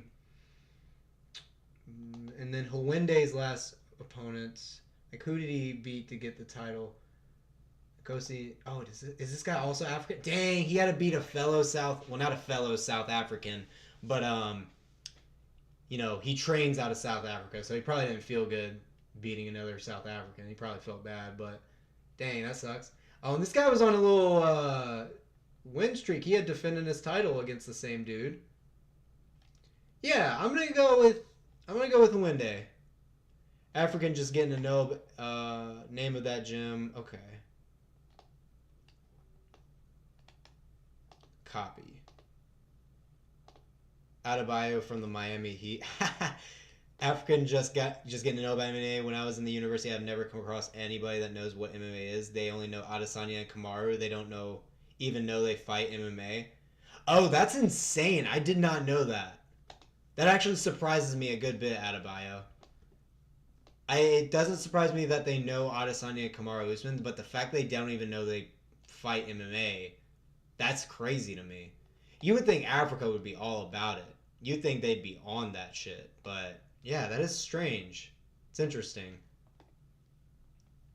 All right, both fighters are in. They're making their introductions now. But, yeah, I think we're going to go with Hwende here. They call them boxers. That's hilarious. Damn, that's too funny.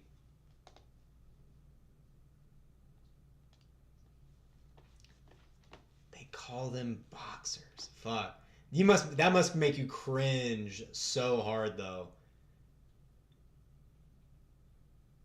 Oh, Israel Adesanya, the boxer? Shit. I think Israel Adesanya technically has boxed, so they're not wrong. Sure. Oh, man. All right. Get Hwende's name up here. Bam. It's just two sports popular in Africa, football and boxing.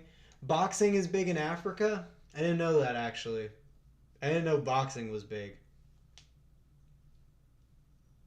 Like rugby, too, right? Rugby's probably big. I know it at least is in South Africa. I feel like rugby is probably bigger in other places too, though, right? Or is it really just soccer, boxing, football, boxing, whatever you want to call it? That's interesting.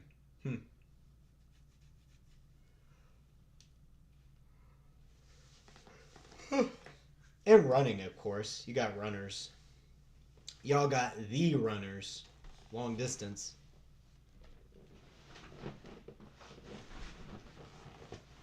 Alrighty. Dang, Hwende getting hyped for this intro. I will say the announcer does them good for their intros. We have boxing gym in every street, even in the trenches. What? That's crazy. I didn't know that. What? Why? Why hasn't MMA like just not caught on as much? Because like so many of those boxing gyms could just be converted into MMA gyms. I'm assuming a few of them could be, at least like a decent amount of them. That's a little crazy to me. Damn, they just don't know about it. Damn, just not knowing about it can do so much. All right, round one.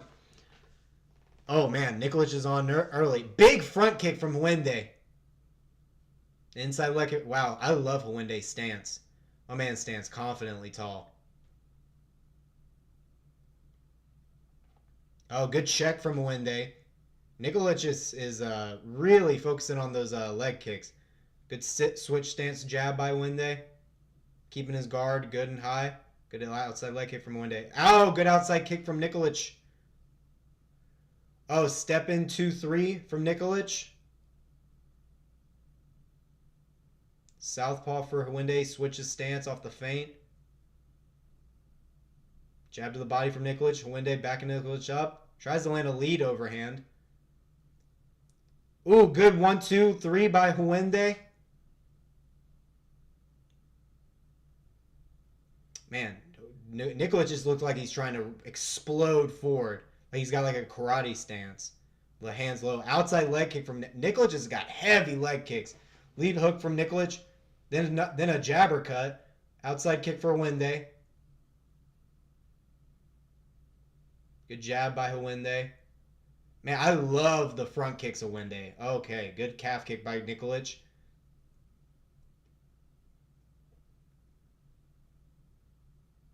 Inside leg kick from Hwende. Then a calf kick from Hwende. A couple of hooks to the body from Nikolić.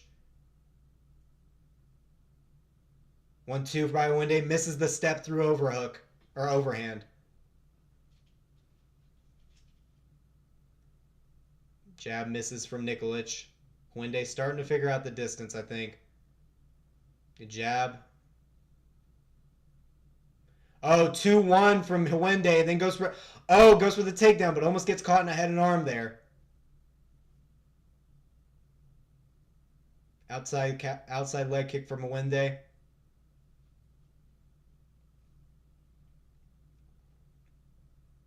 Jab to the body by Nikolić.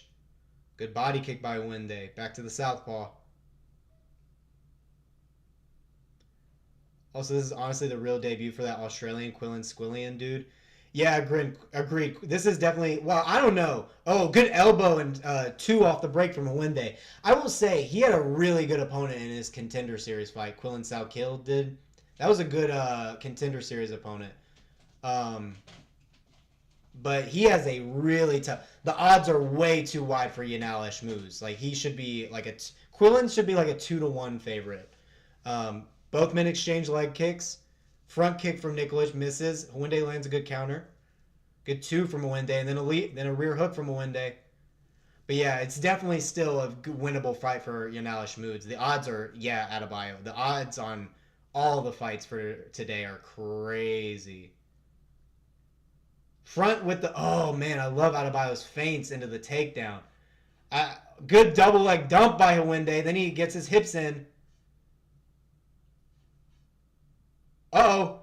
Darce attempt from Hwende. He's got it locked in. But Nikolić can just stand up out of this. Oh, good elbow from Hwende after he let it go. Misses the second elbow, though. Ooh, Hwende with a little gamesmanship. Nikolić going to the body, then the outside thigh. Hwende missing that little step-through combo. Ooh, outside leg kick from Hwende, then a 2. Get Nikolić's walking back. Front kick by Hwende, then a step-in elbow. Beautiful. This clinch from Hwende is nasty. Knees from Hwende in the tie plum. Nikolić misses his elbow. Hwende's still in on him. They separate. Back to distance. Hwende's still walking him down. Outside leg kick for Hwende, then a jab. 45 seconds left. Hwende knocks him down with a big 2! Nikolić gets back up. Hwende's got him in the clinch. Uppercut from Hwende in the dirty boxing. Elbow, knee. Oh, beautiful drop by Hwende. Nikolić tries to land an uppercut there. More knees by Hwende. Nikolić misses his rear hook. Front kick by Hwende. Jabber cut misses from Nikolić. Jab to the body by Hwende. Oh, then a 2-2-1 by Hwende. Then a knee to the body by Hwende. Nikolić trying to come back. Knee up top, elbow. Another elbow to end the round. No uppercut to end it. Back to center. Head kick. Whoo! Hwende throw-in. Nikolić had a few good explosions in the beginning of the round. And he was having some moments here and there. But Hwende's defense was on point, I'd say. He keeps his hands up. I think the body of Hwende is kind of hard to hit. You almost have to go through straight shots down the middle to hit him in the body. It's kind of hard to get to him. He stands tall. That's the thing. Nikolić has the right idea of going for his legs, but Hwende's also going for Nikolić's legs and backing him up really good with like the step through blitz punches. And he doesn't step through unintelligently. He steps through while feinting front kicks, which is really impressive. Good job by Hwende. All right, round 2 coming up. Don't forget to leave a like, by the way. I don't know if I've said that. I don't think I've said that hardly at all. Appreciate everyone coming through. It's been a fun card. All right, round 2. Hwende ready for Contender Series. Man, it looks like it. For Bantamweight, he's got a great frame for Bantamweight. And I don't like his double legs, though. He completed the double leg, but I don't like where his head was at when he tried to shoot the double leg. Like he put his head under the crotch of Nikolić. I'm a few seconds ahead, my bad. It's at 450, so I'm like 9 seconds ahead. Okay. Nikolić closing distance with a jab now. He needed to change gym and he will be so good. Agreed. Oh, good shot to the body from Hwende. He's got Nikolić hurt. He's got him up against the fence. Now he's in the clinch. Drops down to the double leg. Yeah, I don't like his double leg. He's got the dump, and honestly, it's because Nikolić isn't defending correctly. But I like his game plan. His game. Oh, beautiful wall walk reversal from side control for Nikolić. Gets on top, but Hwende scrambles up with the underhook. Great job by Hwende to recover. That reversal was just very sneaky. Good job by Nikolić, but Hwende gets back on top. Yeah, and Hwende's top pressure is really good. I like his top pressure. Needs to keep his hips above Nikolić's, though. Good knee to the thigh by Hwende. Nikolić back to his feet. Turns into Hwende. Oh, Hwende catches him with a nice lead hook. Nikolić didn't like that. He's a little wobbly. Oh, good body kick by Hwende from the southpaw. Switches to orthodox. Lands a jab. Good front kick. So much physically stronger, for real. Good jab by Hwende. Yeah, every shot that Hwende lands backs up Nikolić bad. Backs him up really bad. Jab by Hwende and a jab to the body. Oh, good 1-3 one rear hook by Hwende. Goes into the takedown, but Nikolić does a good job using the head and arm to defend.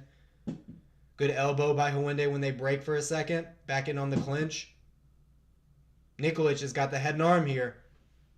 Double leg again by Hwende. Hwende's head is caught in this. He's in the full guard. His head is caught in this guillotine. His head is caught deep in this guillotine. Hwende trying to posture up out of it. Oh, Nikolić. Uh-oh. Hwende's fighting the hands. He's trying to break it. Now he's starting to push on it. He's starting to panic a bit. Nikolić has got the body triangle around the full guard. He's still trying to get this guillotine. This is a long time to be squeezing, though. It's a very long time to be squeezing. Oh, man. He's still caught in it. And it's under the neck. He might just be fighting the hands just enough. Hwende still trying to stay in this. Oh, yep. He's looking like he's maybe about to pop out. He's on top of the bottom leg now. So close. He's so close to getting out. Uh-oh. Nikolić's going to use this to sweep, maybe? No, he didn't do it correctly. He pushed out instead of over, and Hwende was able to use that to get his head out. That was scary. Good ground and pound here from Hwende now. Drops an elbow in the top half guard. Trying to pass through all the way. How it's winning last 2 rounds? Yeah, Hwende is definitely winning the last 2 rounds. Definitely this round and the last one.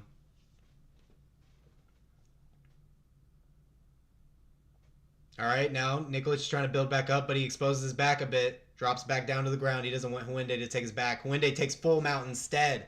Now big elbows from Hwende here with 1:10. Beautiful textbook reversal from Nikolić here. But Hwende stands right back up. His stand-up ability is really good. Controlling the wrist, lands a knee, does Hwende. Now they're back in the clinch. Knee in the tie plum by Hwende. Lands a little uppercut and then a straight. A couple stinker fights, but a couple absolute bangers. Shout out Miley.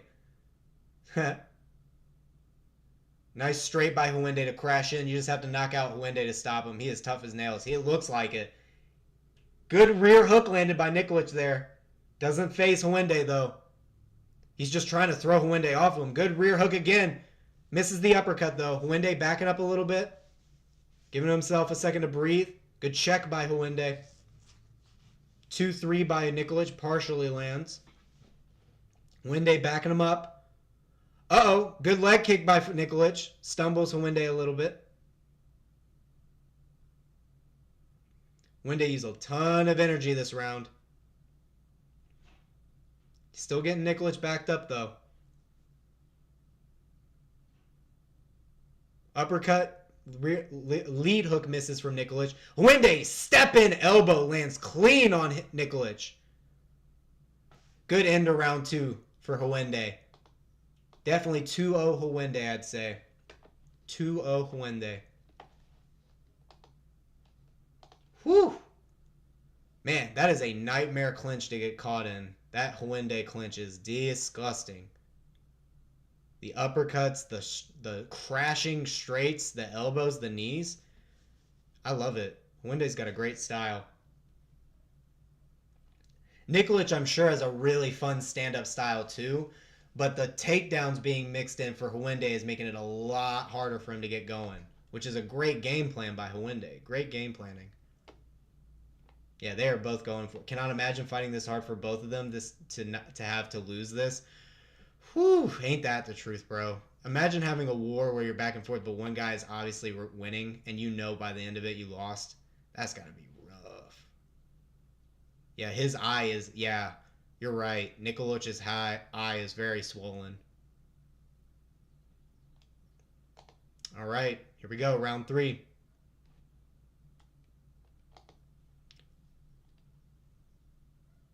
Two, 3 from Hwende to open up. Leg kick gets exchanged. Erko Jun, don't disgrace me by losing.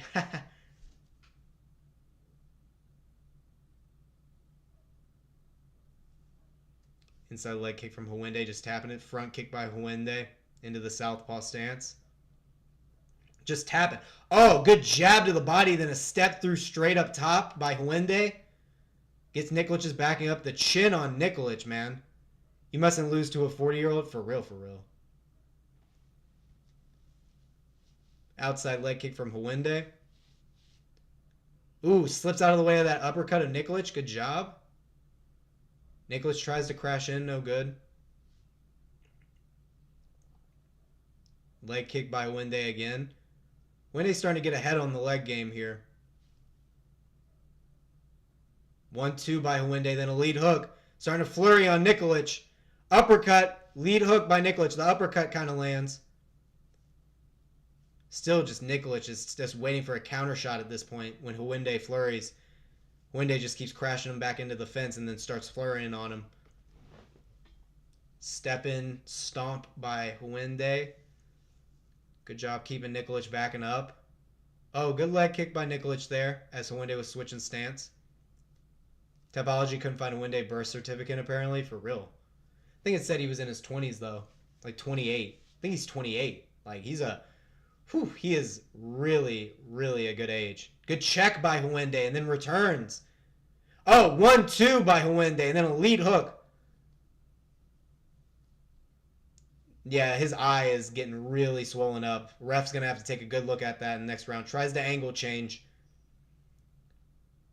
Oh, body kick gets checked by Hwende. Then a leg kick, 1-2 by Hwende. Misses that one. Nikolić just gets out of the way of that. Both men exchange leg kicks. I think Nikolić aimed for the rear leg. That was good. Good little uppercut by Hwende, then a front kick as Nikolić came in. That front kick did not feel good for Nikolić. Good straight by Hwende. Then another one. Oof, just walking down Nikolić. Throwing everything. Good outside leg kick from Hwende. Tearing up that leg of Nikolić at this point. Nikolić circles off the cage. Oh, he's starting to eat. He's starting to bite on all these feints of Hwende too. Inside leg kick from Nikolić. Nice. Hwende walks him down with the 1-2, then a knee on the plum. Oh, good check from Nikolić there. Misses his uppercut though. Nikolić is Serbian, one eye. It's nothing. Serbians only need one eye. Uppercuts from Hwende in this clinch here, controlling the cross wrist. Good elbow by Hwende. Nikolić ducks under that lead hook and lands a shot. Nice job. Gets Hwende to back off him. Outside leg kick from Hwende. Good head movement from Nikolić. Circles off the fence. Okay, Nikolić with the head movement and footwork. He's trying to get back in it, but these leg kicks from Hwende are adding up. Hwende walking him down. Lands another leg kick. Good step in straight from Nikolić there. Looking very tired though. Another leg kick by Hwende. Then a step in knee. Couple uppercuts. Big overhand by Nikolić lands on the chest. 1-2 from Hwende. Oh, good hook to the body by Nikolić. Nikolić is a dog, bro. He's staying in. I'm going for Nikolić because a dude in that chat trains at his gym, but for prospects' sake, I want Hwende. Fair, dude. It's a tough battle when you got someone who knows the dude, then you got a prospect that you want to win. Fuck. All right, Hwende. Oh, Hwende making kind of a mistake here going for this takedown. Nikolić is getting dangerously close to that neck, but he pops his head out. He's going for the outside trip. He's got both hands connected under the butt. I don't know if he has the strength to pull out his butt again.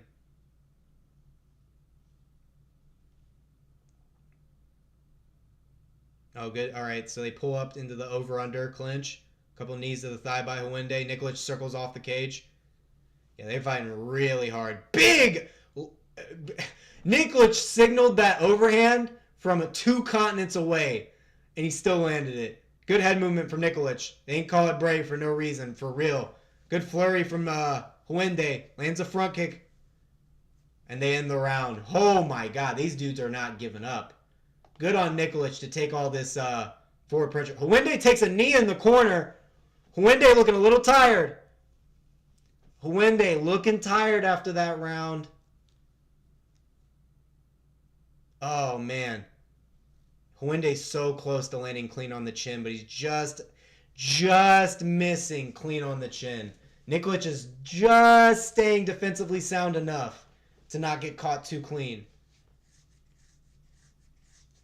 Oh, man. He's taking a lot of them straight to the face, but he's not getting caught across the chin too often. I'd still say that's a Hwende round. I still say it's 3-0. 3-0 Hwende. Because it was even if the striking was equal, Hwende was making Nikolić back up the whole time. He has to give him, oh my gosh.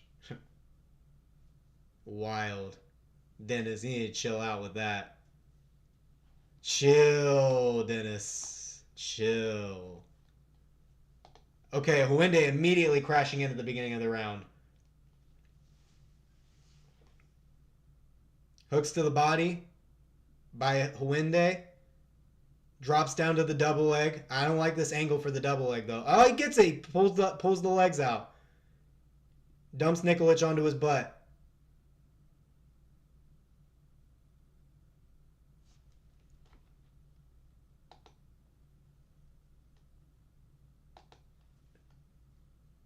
Hwende starting to collect the hands.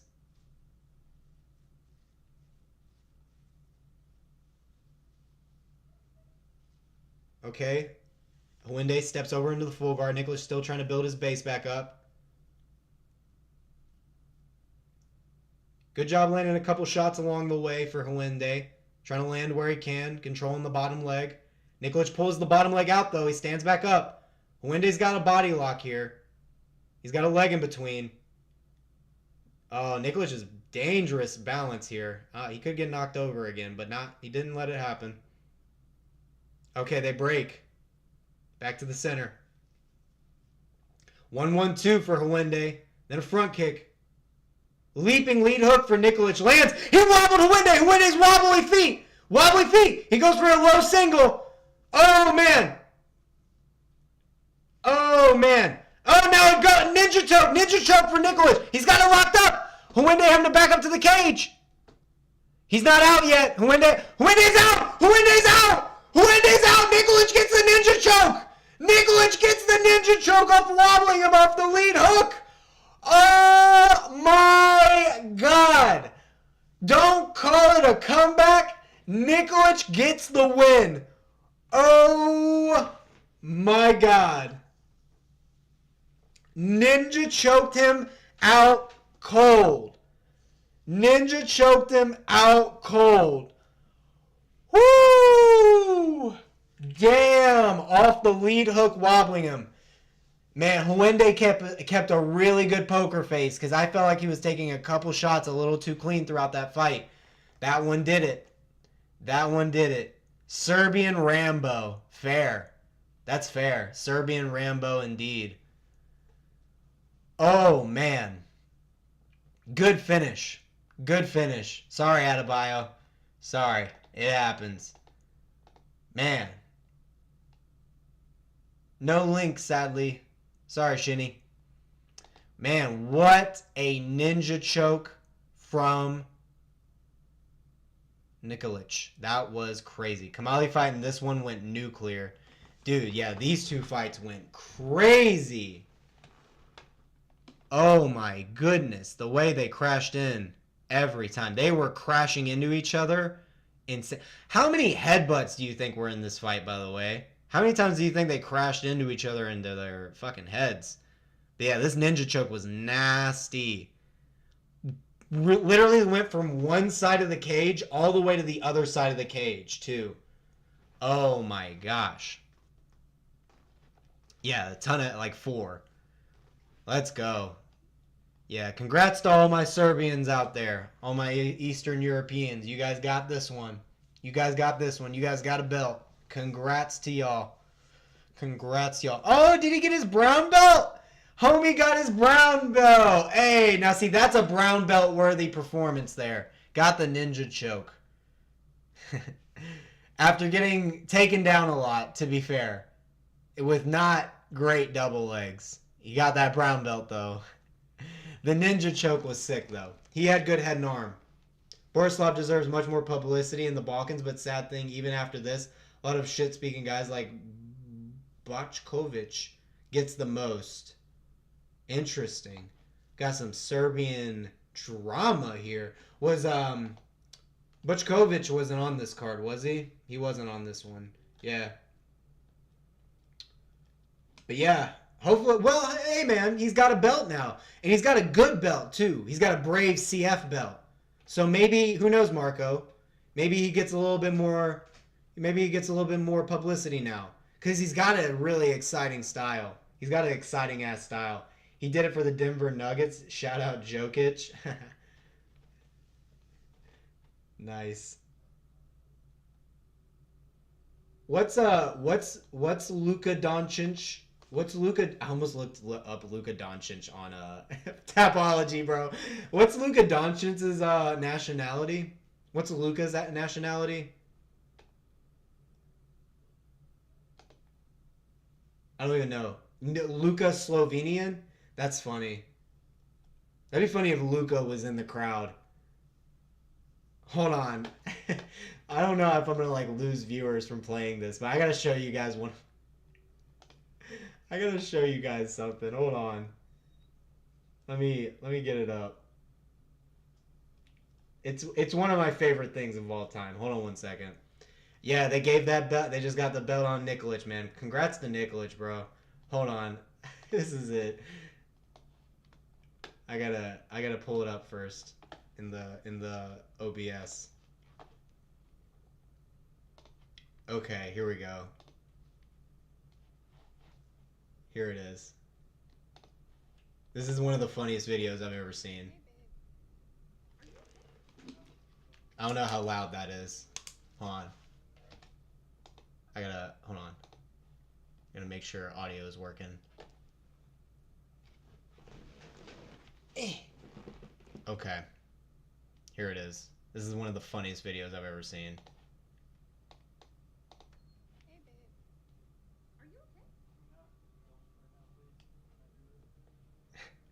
Hold on, it might not be loud enough. I don't think it's coming through on my headphones either. What the fuck?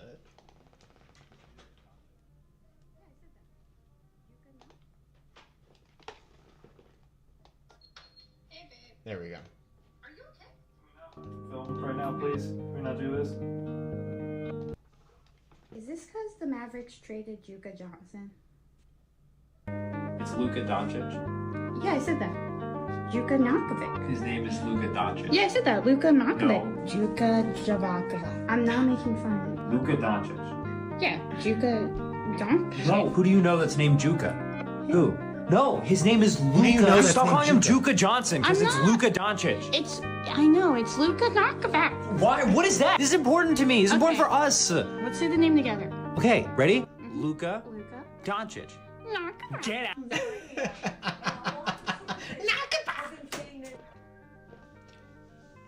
still because of RuPaul's Drag Race? Why does Lakenda Lamakabek mean so much? It's Luca. I've said the name enough where you know it. His name is not RuPaul's Drag Race or Really actually think that Lockheed Martin is going to have a great time in LA. That's one of my favorite videos ever. I'm sorry. That shit kills me. I love that video. I don't care if that made people leave. If it did, oh well. Oh my god, that shit's so funny. Congrats to my Slovenian brothers, though. Congrats. And my Serbian brothers. That's what I meant. I meant Serbian. My bad. Congrats to my Serbian brothers out there. Oh my god. Yeah, Slovenian, Bosnian, Serbian, Croatian, Macedonian. Damn. My ancestors are from Ireland, which is technically is Europe, so I'm going to get offended, by the way. Fair. This bleeds perfectly into UFC, goddamn. Dude, it does. It's like right into UFC. It's right into UFC. It's pretty fantastic, actually. Luka Dankapa. Yeah, no, that is. Oh god, I fucking love that video. It's so funny. I don't watch NBA like at all, but that video kills me every time. Every time.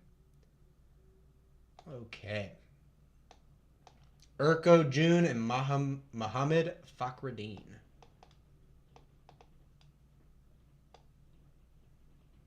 Oh damn, it's starting to storm outside.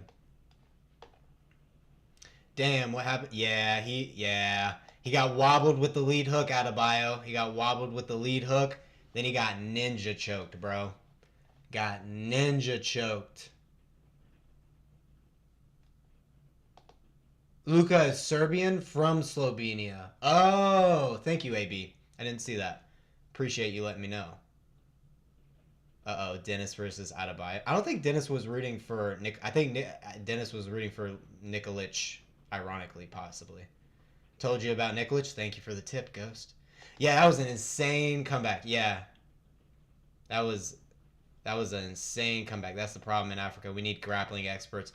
100%. 100%. Yeah, those double legs that he was shooting were suspect. They were dangerous double legs. They can easily snatch a neck up with those. It's definitely a dangerous one. Oh, man. Send Craig Jones over. Dude, you see Craig Jones was grappling with Aspinall? See, now we got the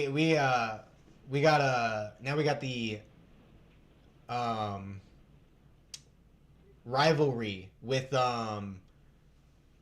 Craig Jones, Tom Aspinall, John Jones, Gordon Ryan. I'm so excited. Yeah, he was rocked as fuck before the choke. That's truly why the choke happened. That's why a lot of submissions happen, is because people get rocked. But nonetheless, great ninja choke. It's one of my favorite submissions, both to see in a fight and both to do. Ninja chokes are so goated. God, I love me a ninja choke. Damn, rain's coming down hard outside. Hopefully y'all don't hear that in the background.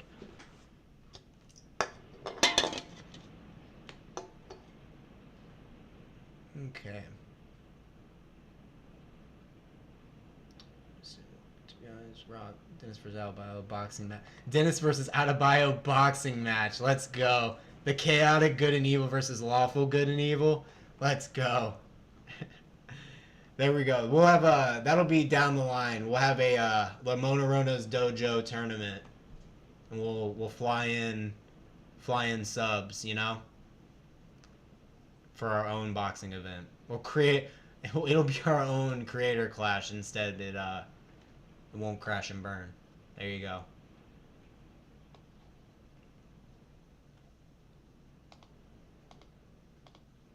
Okay. Gonna get into our main event now here soon. Erko Jun versus Mohamed Fakhreddine. Erko fighting out of Belgium. Mohamed fighting out of Lebanon. Damn, 40 years old is crazy. Let's see. And this is at middleweight or light heavyweight? Middleweight, you say. Okay, so if it's middleweight, how often does Erko fight at middleweight? That's the thing. So this was at 205. So now he's going for the middleweight belt. So now he's going for champ and Brave CF, I see.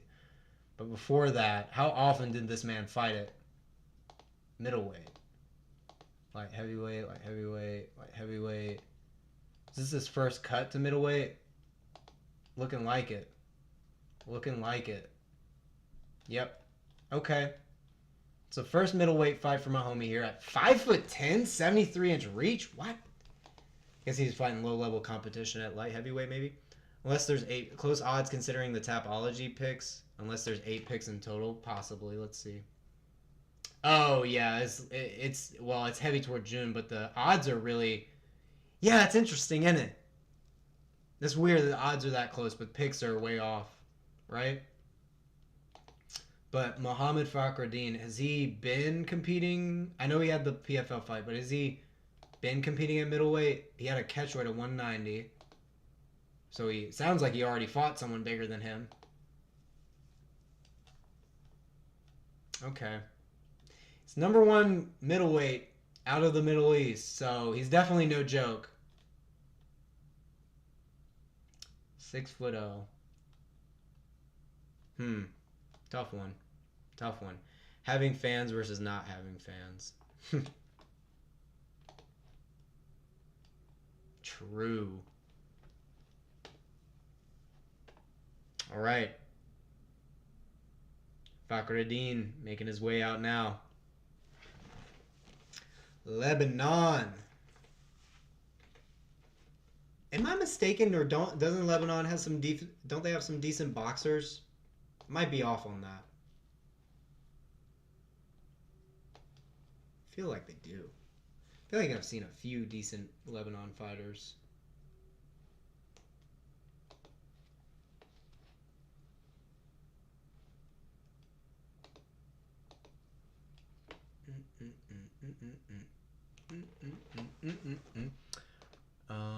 Let me see. Oh, I never even put a poll up. Damn, I've been slacking. We had so many people come through today, man. The polls would have been popping today. What the fuck? How did I mess up a poll? Well, I guess we'll do a poll for our main event. We'll do, all right, because all my polls are based on the UFC card. So let's see. Let's just do the main event, because I think most people are pretty split on that.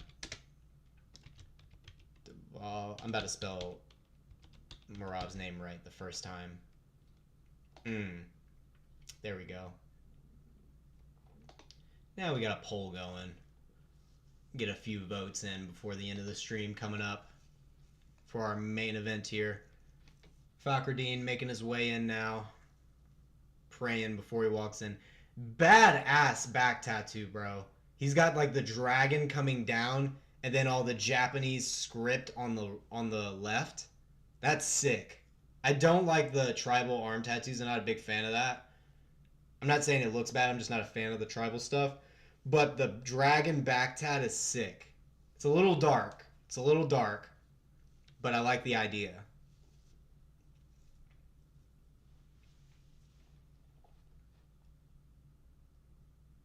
So it's 34 years old. Well, 35. He's 11 months. So 35 versus 40. I don't think Fakhreddine's giving up too much size here in terms of mass. Murad, child of Duvall. Hey, yeah, for real. Now we know.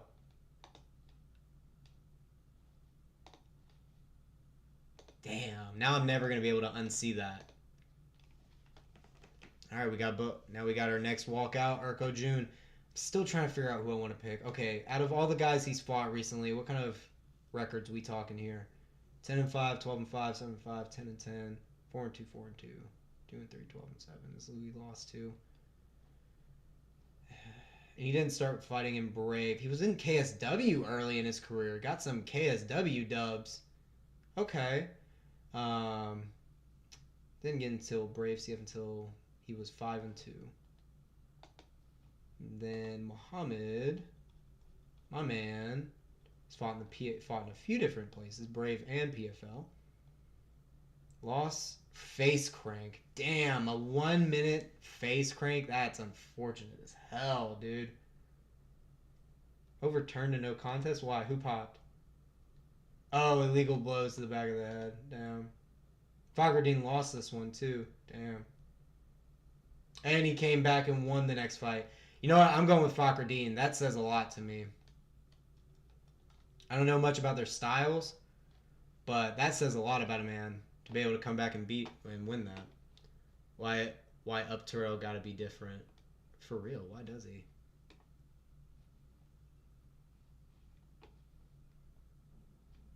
If I'm Ilya, I'm repping Spain way harder for publicity and money. He a real one for repping Georgia. Yeah, I mean, the fact that Merab is also, even though he's like, oh yeah, and he was born in Germany. Yeah, I mean, the fact that Merab's also champ, why wouldn't you own the Georgian like rep? Because then like you got Merab to help boost that up too. So you got like a bunch of Georgians, excuse me, coming together. It's only like 3.5 million people in Georgia. So yeah, you gotta amass that following. That's gonna put a lot of steam behind you on social media and shit. But yeah, for Spain, yeah, because Spain's some of the biggest. It's one of the biggest sports countries in the world with their soccer. So yeah, you'd want to figure out how to access that a little bit better, right? That's tough. That's a good point. I don't know. Erko Jun milking this walkout. He's got the war drums. Got the people clapping along, singing along. My man's feeling himself. I'm going to go Fakhreddine, though. I'm going to go Fakhreddine. People are heavy toward June. Fakhreddine's 40. I'm just going to go with the 40-year-old for the fun of it. Nah, I'm not going to pick. I'm not going to pick for this one. I've already been pretty silly this whole time. Maybe to be like an immortal in Georgia would be easier to do like McGregor. I think so as well. A little bit of a more manageable country size to become like a superstar in, right?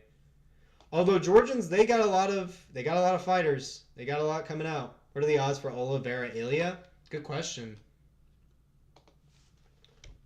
Let's look it up. Let's look it up. Look it up. 35-10. God damn, what a record. Let's look at the whole card. Check it out. Damn, this card looks so good. This card is so good. And they got Moicano Dariush rescheduled. Hopefully Moicano's fucking weird ass shoulder bone is fixed. No odds posted on tap yet. Let me look it off screen and see what Google says. Vera versus Topuria odds. It is minus 35 for Topuria, plus 275 for Oliveira as of May 15th. What's today, though? I want to know today. Okay, it's still the same. Topuria is like a minus 370. Charles Oliveira plus 350. Yep. Or 305 plus 305. So he's 3-1. Yeah, that's disrespectful as hell to me. Why? Yeah, no, wait, hold on. Back up. Back up. Back up. 3-1? What are we talking about? Yeah, he almost got killed by Herbert not Herbert Burns. Jai Herbert, excuse me. And Charles is the type of guy that he misses weight sometimes. Yeah. Like Charles is a big lightweight. He had trouble making 145. I don't get this. I don't get those odds. Yeah, 3-1. I'd imagine it'd be like slight favorite Topuria. You know what I'm saying? Because I can understand Topuria being a favorite, but I don't. 3-1's crazy. That's some mad disrespect on my. That's some money making opportunity though. Yeah, he had like 5 inches, I think it was. Yeah, I mean it's a good opportunity to make some money if you want on Oliveira.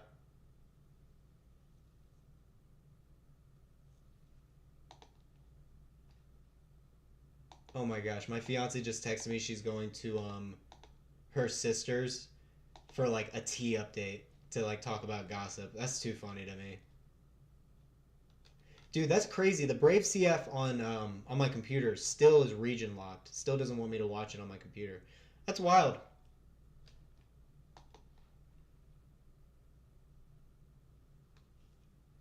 I'm gonna go ahead and close it out, I guess. I'm gonna have to watch on my phone from now on. That's fucking lame.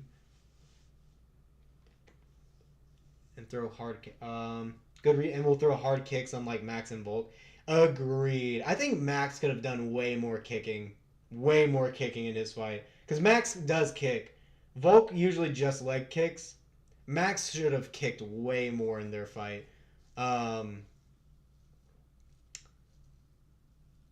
Sisters can do that though. Oh yeah, they can. I just think it's funny. And Oliveira, I like that he has he likes using front kicks. See, I think roundhouse kicks are what are gonna get Ilya. I feel like he avoids front kicks really good because he's got his hands really high. He's ready to parry front kicks like to his face and stuff. Maybe to his body, it's a bit easier to hit. But the front kicks to the face are gonna be hard to land on Ilya, I feel. The roundhouse kicks, I think, are going to be the ones that land. But Oliveira doesn't really throw roundhouses. Well, he throws leg kicks a good bit. He likes front kicks, though. He likes jumping switch kicks. Jumping front kicks, rather. That's a tough... I don't know, yeah. Predictions for that week are going to be hard. Also, Charlie Boy sometimes just walks you down, too. Yeah, it's going to be interesting because I think Oliveira's cage wrestling, some of the best in the game. Oliveira's got some of the best cage wrestling in the game. So if he is able to back Ilya up and cage wrestle against him, not only is the tie clinch of Oliveira with like the knees and elbows and stuff just absolutely torturous, the takedowns with the body lock of Oliveira is crazy. Yeah, who goes forward more? That's a fun bet. Yeah, because like you cannot let Ilya move forward on you. You cannot. Ilya has shown a ability to be the counter striker in the Josh Emmett fight, but that's that's a completely different style and body type to Charles Oliveira.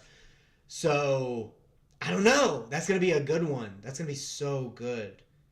Yeah, I can't. That's what makes me hate the odds, because like, what are we expecting Charles Oliveira to wilt and back up to the pressure of Ilya Taporia? No, he's gonna try and move forward. He's gonna try and get him to the cage side. He's gonna try and body lock takedown him and tie him up. That's what he's going to try and do. Oh, Oliveira, Taporia, that could be fight of the year. That could be fight of the year. I love watching Charles Oliveira. In terms of like MMA, like mixed martial arts, Oliveira is one of the best, bro. Fucking love it.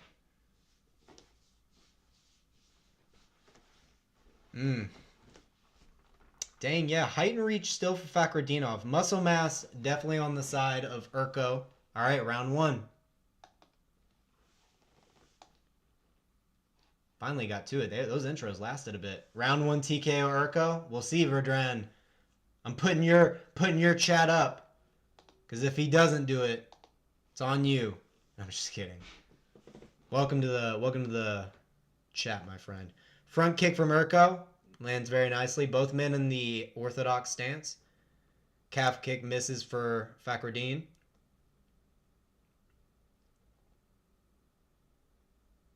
Erko doing a good job giving him different looks with different weight shifts.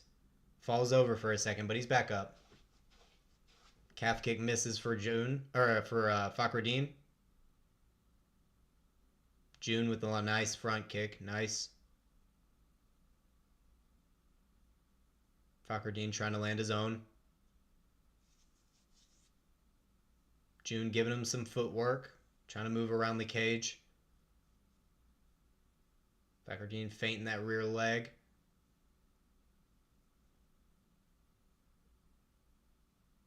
Okay. Erko Jun trying to close in. Fakhreddine just keeps prodding out that leg kick. Not landing though. Beautiful calf kick by Jun. That one hurt Fakhreddine, and that's early in the fight. That one landed super clean. Super clean leg kick by Jun. Good check by Jun. Oh shit, UFC broadcast started, by the way. It's fine. It's fine. Nothing crazy's happening. Who's the first fight? What was it? Choinsky and Medeiros? Good check again by Jun. Watching this too. I'm gonna have it pulled. I'll have UFC pulled up to the side. Oh, good 2-1 or 2-3 rather by Jun. Actually, you might have switched stance off of that. Fakhreddine having trouble landing that front kick. Landing his kicks in general. Yeah, he has very hard time landing these kicks right now.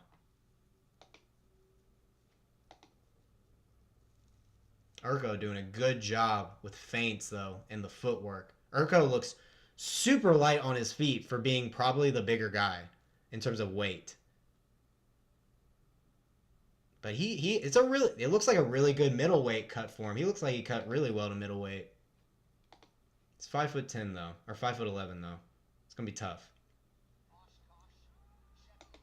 Yeah, Choinsky making his walkout now. Mama looks like your average hookah dealer.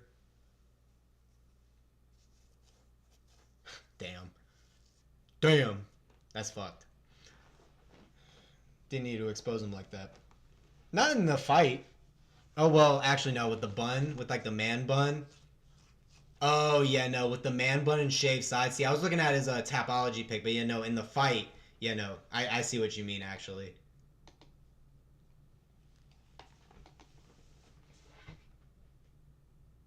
Dude, the guy at my smoke shop has the craziest hairline I've ever seen. His hairline, he has that full-on boom, like all this is bald, and he's got like the full-on sides, and he's like 20s, like late 20s maybe. Good check by Fakhreddine, tries to counter with a jab. Erko Jun using his footwork, feinting that rear leg. Oh, nice, gets Fakhreddine to miss those two shots. Good jab by Jun. Fakhreddine trying to back him up with a couple jabs. Fakhreddine feinting the level change. Good front kick. If I was going bald, I would rock the shaved sides mullet cut. Oh, the mullet cut with the shaved head. Oh, goodness. Good body shot by Fakhreddine. Went from the overhand into the body shot. Very nice. 42 seconds left.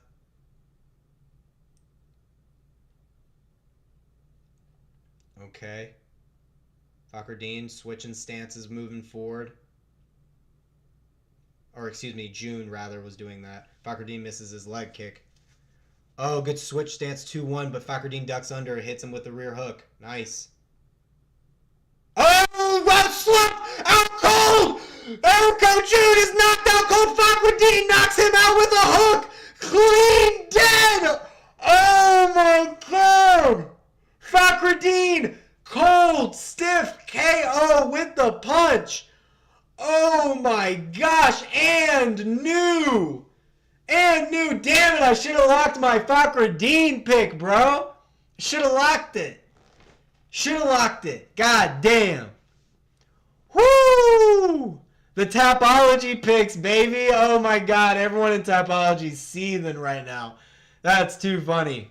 Damn, I should have locked the Fakhreddine pick, bro. Should have locked it. Damn.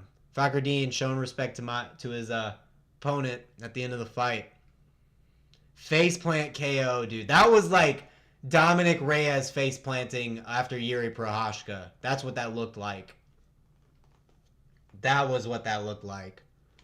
Beautiful faceplant KO. Sorry, Verdron. I had to put you on blast there with the chat on screen. But when you put a prediction out, you gotta stick to it. Faceplants. Underdog faceplant. Hook'em. Stop. Crazy. Oh, man. Great KO. Yeah, jabbed. Lead hook. Got him too close. Got his head to his chest. And then sent that hook over the guard. It was ugly, but it got through. And it knocked him out. And new. All right. I am going to... Oh, nice.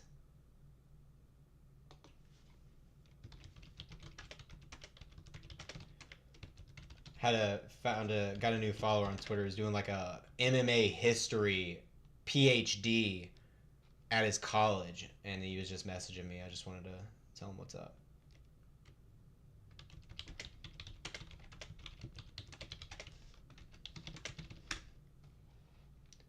What a guy. Alrighty. Main card gets a 9 out of 10 because Chick Fight was good too, and there was a stinky grab the fist. You're one of us, hentai. Research sources, aren't you? Yes. Yes. You don't want to see, if you want to get access to my archive, which is private, you have to pay me. So I have a website. I have a business card as well. You can't have either. I'm just kidding. Oh man, great stream, y'all. This was a super fun time. I'm gonna get reset up for my FBI agent has been ashamed of you, probably. Food. Nice. Probably good. But I'm gonna get things set up for the UFC stream and then to get this thing restarted. I might take a break just for the first fight. Let it go on for a bit. Who won? Fakhreddine won out of bio. Fakhreddine won. He got a nasty rear hook KO. Out cold. Stiff. It was nasty. Very nasty. But Medeiros and Choinsky is now on UFC. I'm going to take a break for this first fight, and then I'm going to have the stream set up. But appreciate everyone for coming through. Don't forget to leave a like. Don't forget to sub. Check out the picks. If you want to make some last-minute bets for UFC, check out my picks. I think they're pretty good. Medeiros is looking like he's already walking down Choinsky bad. It looks also like there's a big size difference between the two. Medeiros looks way more built. So, looking like it's going to be a good card. Appreciate everyone for coming through. Catch you in a bit.